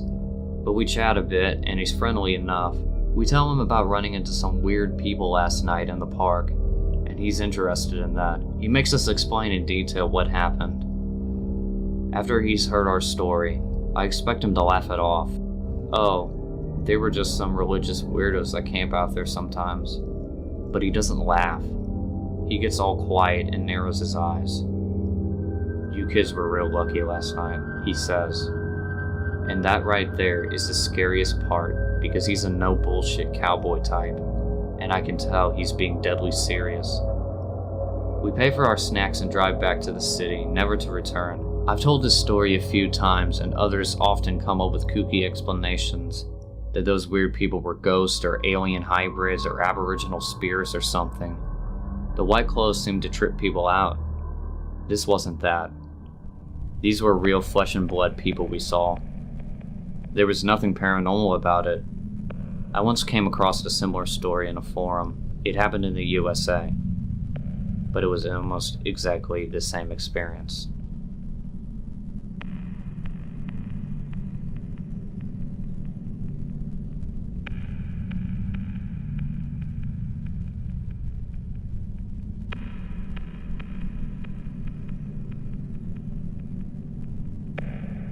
I went to high school with a guy, we'll say his name is Bob. Bob and I were never really close, but we sometimes hung out in the same circle. He was in a band and I was in drama. Bob was a little off. I think he may have had a learning disability, and maybe that resulted in him being socially awkward. Anyway, my sophomore year, he was dating a friend of mine, so I saw him more. By junior year, he had dropped out and was trying to get his GED. That was the last I heard of Bob for a while. At least, fast forwarding to the summer, 2 years after graduating. Bob calls me up out of the blue and asks if I'd go camping with him and a friend that I don't know. He says that he has a spot and is totally secluded and that we'd be hiking 5 miles a day. He tries to sell me on this. He insists that it'll be awesome and fun and we'll bond. As I listen to him, something from the pit of my stomach says, no, don't do this. Never being especially close to him and not having seen him for about 2 years, I thought that it was weird that Bob would call me up. I declined his offer. The following November, Bob was on the news because he's killed his partner. He worked for an armored van service and stole the money in the van. There were news updates about him fleeing out of state. He was finally caught on a routine traffic stop, I believe. Anyway, when his case went to trial, his journal was entered into evidence. The prosecutor said that Bob wrote that he and his friend, the same one that they were going on the camping trip, hatched a plan to become professional assassins. I believe that the camping trip he invited me to was all a ruse so that he could get me into a secluded place so that he and his friend could practice how to murder someone, namely me.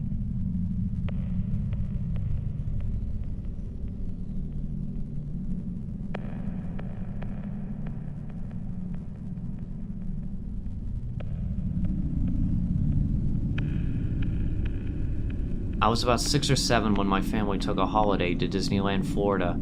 I was a fairly aloof child, and a stranger danger was something that had been drilled into us at school.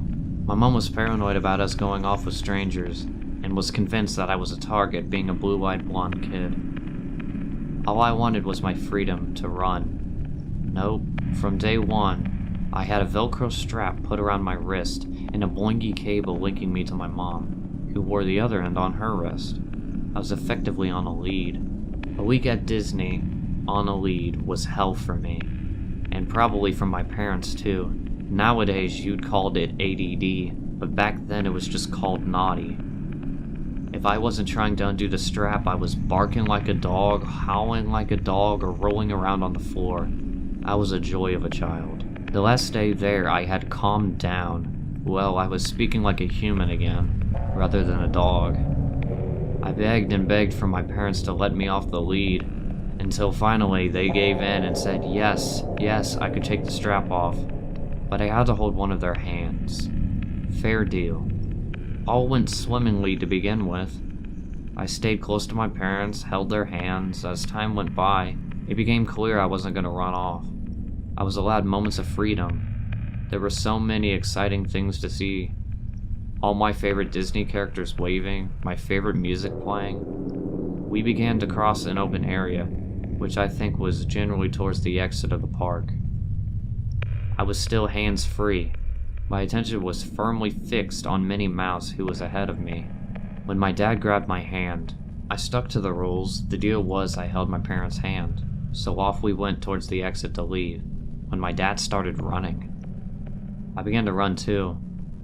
I wasn't sure where we were running to, but I was a hyperactive child, so in my head I was like, yay, running. Then I hear my mom scream, and I mean scream my name from behind me. I looked over my shoulder to see my mom, my brother, and to my surprise, my dad chasing after me. I felt the hand holding mine tighten, and I looked up at the man I thought was my dad. He was a mid-50s man with gray hair and a beard, not my 40-year-old dad with black hair and no beard. The creepy dude never looked at me once. His face was blank and he looked pretty calm. My little feet brakes came on out of shock, and I became a lead weight, which along with the people who stopped around us due to my mom screaming, was enough for my sprinting family to catch up with me. The would-be child abductor then clearly decided that he didn't fancy his chances against my dad, dropped my hand, and disappeared. My dad chased after him, and my mom and brother grabbed me. I can't remember much of what happened afterwards. Dad was built for comfort, not speed, so we didn't catch the dude. Mom was hysterical. I was gutted because this meant I was never going to be let off the lead again.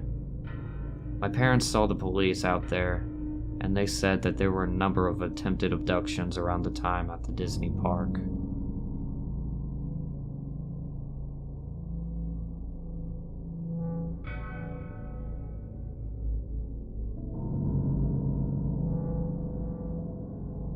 My ex-girlfriend and I had been broken up for a couple of days, and she was getting the rest of her belongings out of my house. I was at the gym and I texted her to see if she was finished.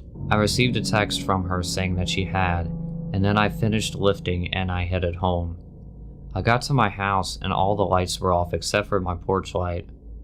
I opened the door and I was hit with the smell of gas. I first thought that my furnace had ruptured a line. I left all the lights on and I went down into the basement to see if I could hear or smell something, anything near the furnace. But there was no gas smell in the basement. I went back upstairs and I checked the stovetop on the kitchen. Sure enough, one of the burners had been turned on high and not lit. I turned it off and I proceeded to open all the windows downstairs to vent the gas. My first thought was that this couldn't have been done intentionally. If my thermostat had kicked on, or if I turned the lights on, I could have blown myself up. The problem was that the knob couldn't just turn itself. It had to be pressed in and turned in order to light the burner. Then I remembered what she said to me once. I thought it was a joke at the time. If I can't have you, no one will. I am 100% sure that she was the one who turned on the burner to my stove without lighting it. So yeah, this crazy bitch tried to blow me, my house, and my cats up.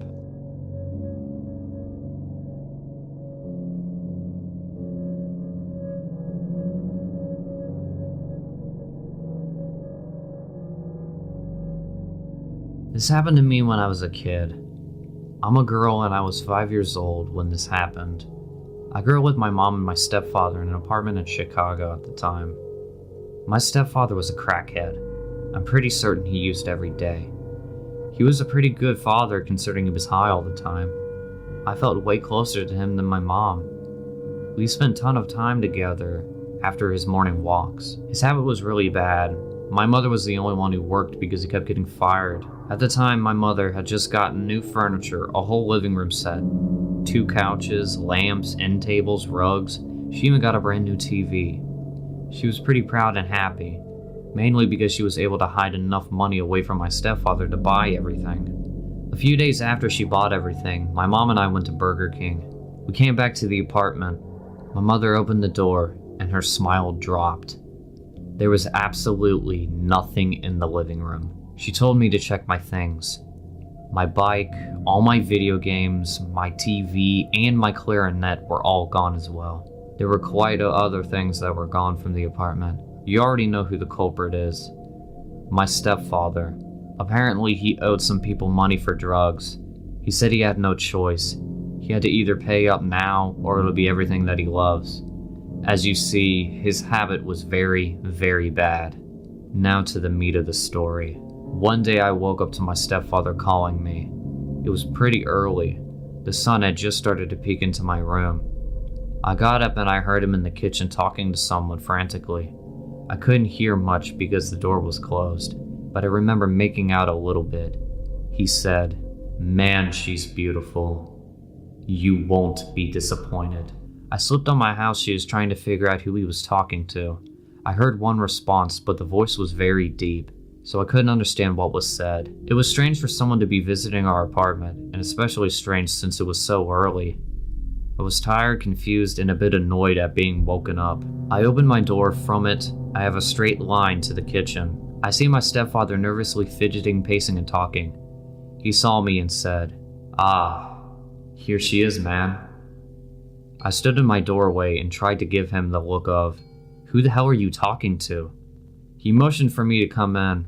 I walk into the kitchen and I see a tall, older white man wearing shades looking back.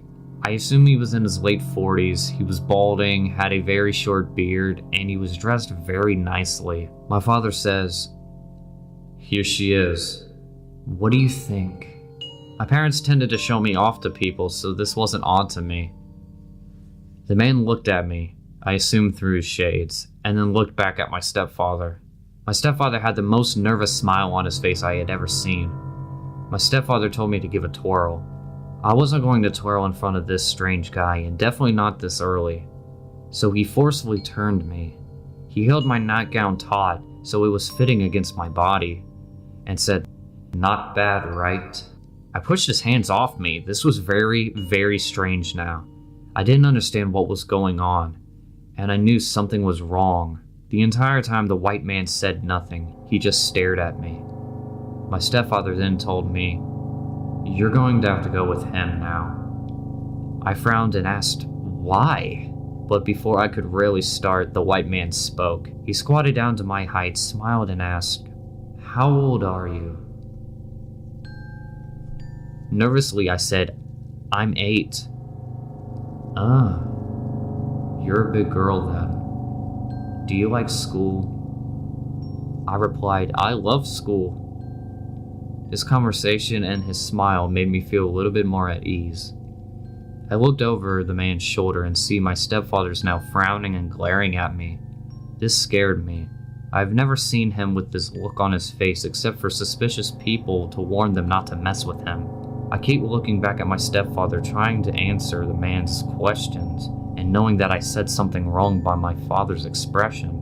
The white guy glances back at my stepfather while still squatting down at my height. My stepfather looks away in fear. The man stood up, looks back down at me, and says, "It was nice talking to you. You're a very smart young lady. Now go back to bed." I wasn't used to anyone giving me orders except from school or my parents, but I knew not to question the guy, and I walked off back to my room. I looked back and he was watching me. I stood inside my room at the door and looked back again. He said, "Close your door and go back to bed." I looked at him and he smiled back at me and motioned for me to go on. I closed the door and sat on my bed. I hear the man say something to my father in an angry voice. I hear my stepfather begging very loudly, "Please, please take her." The kitchen has a door leading outside to the staircase. My window was pretty close to it. I hear the kitchen door open, so I slid my window open a crack. I hear my stepfather repeatedly begging, "Please, please." The man yells at him, "She's a fucking kid." I tried to peek out to see the staircase. There were 2 other large men standing there near the door.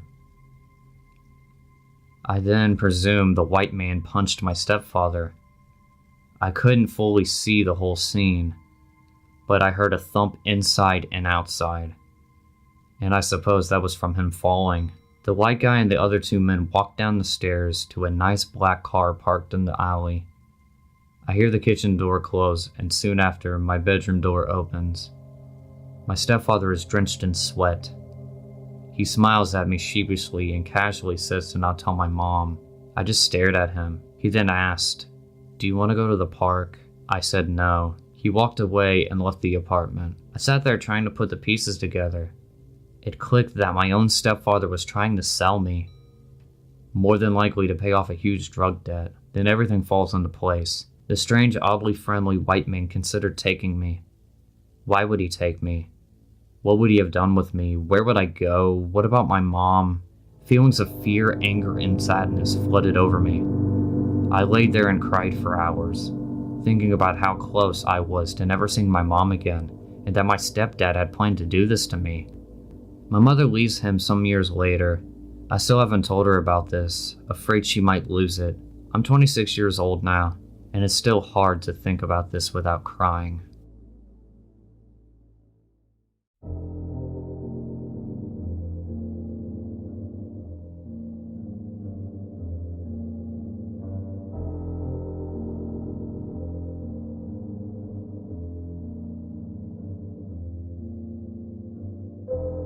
It was during a blizzard in Valley Stream. I was getting paid $250 to watch some couple's kid while they went away for a weekend. His name was Matthew. This took place on the first night, which was a Friday night. Matthew was already supposedly asleep, while I was in the living room watching a movie. I got a knock at the door. A look at the clock. It was close to midnight, so there was no way I was opening it. Not even 10 seconds later, I hear the sound of 2 or 3 men angrily banging on the door telling me to open up. I felt like my heart was about to stop. I took a peek through the blinds, and there was someone right outside on the other side of the window. I fell back in fear, and after managing to get back on my feet, I ran to the kitchen phone, first thing to call the police.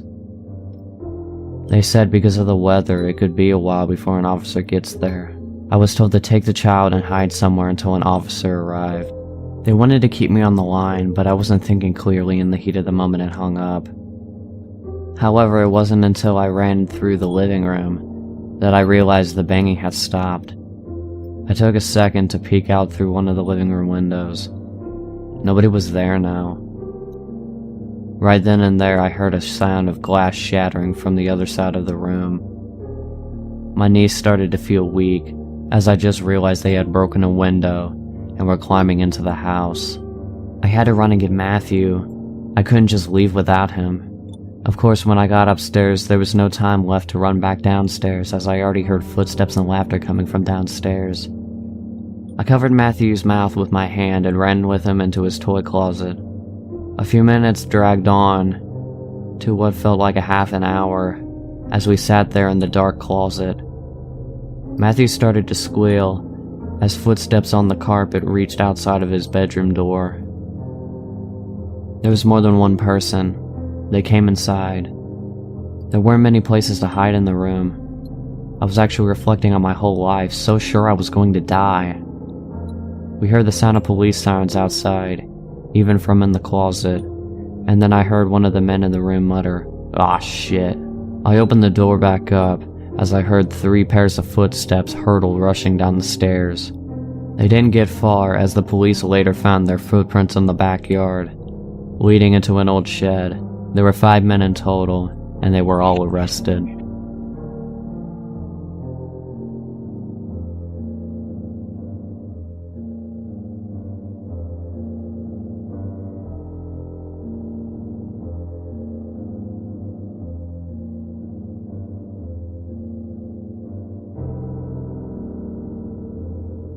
One day while I was doing my laundry, one of my lights blew out in my basement.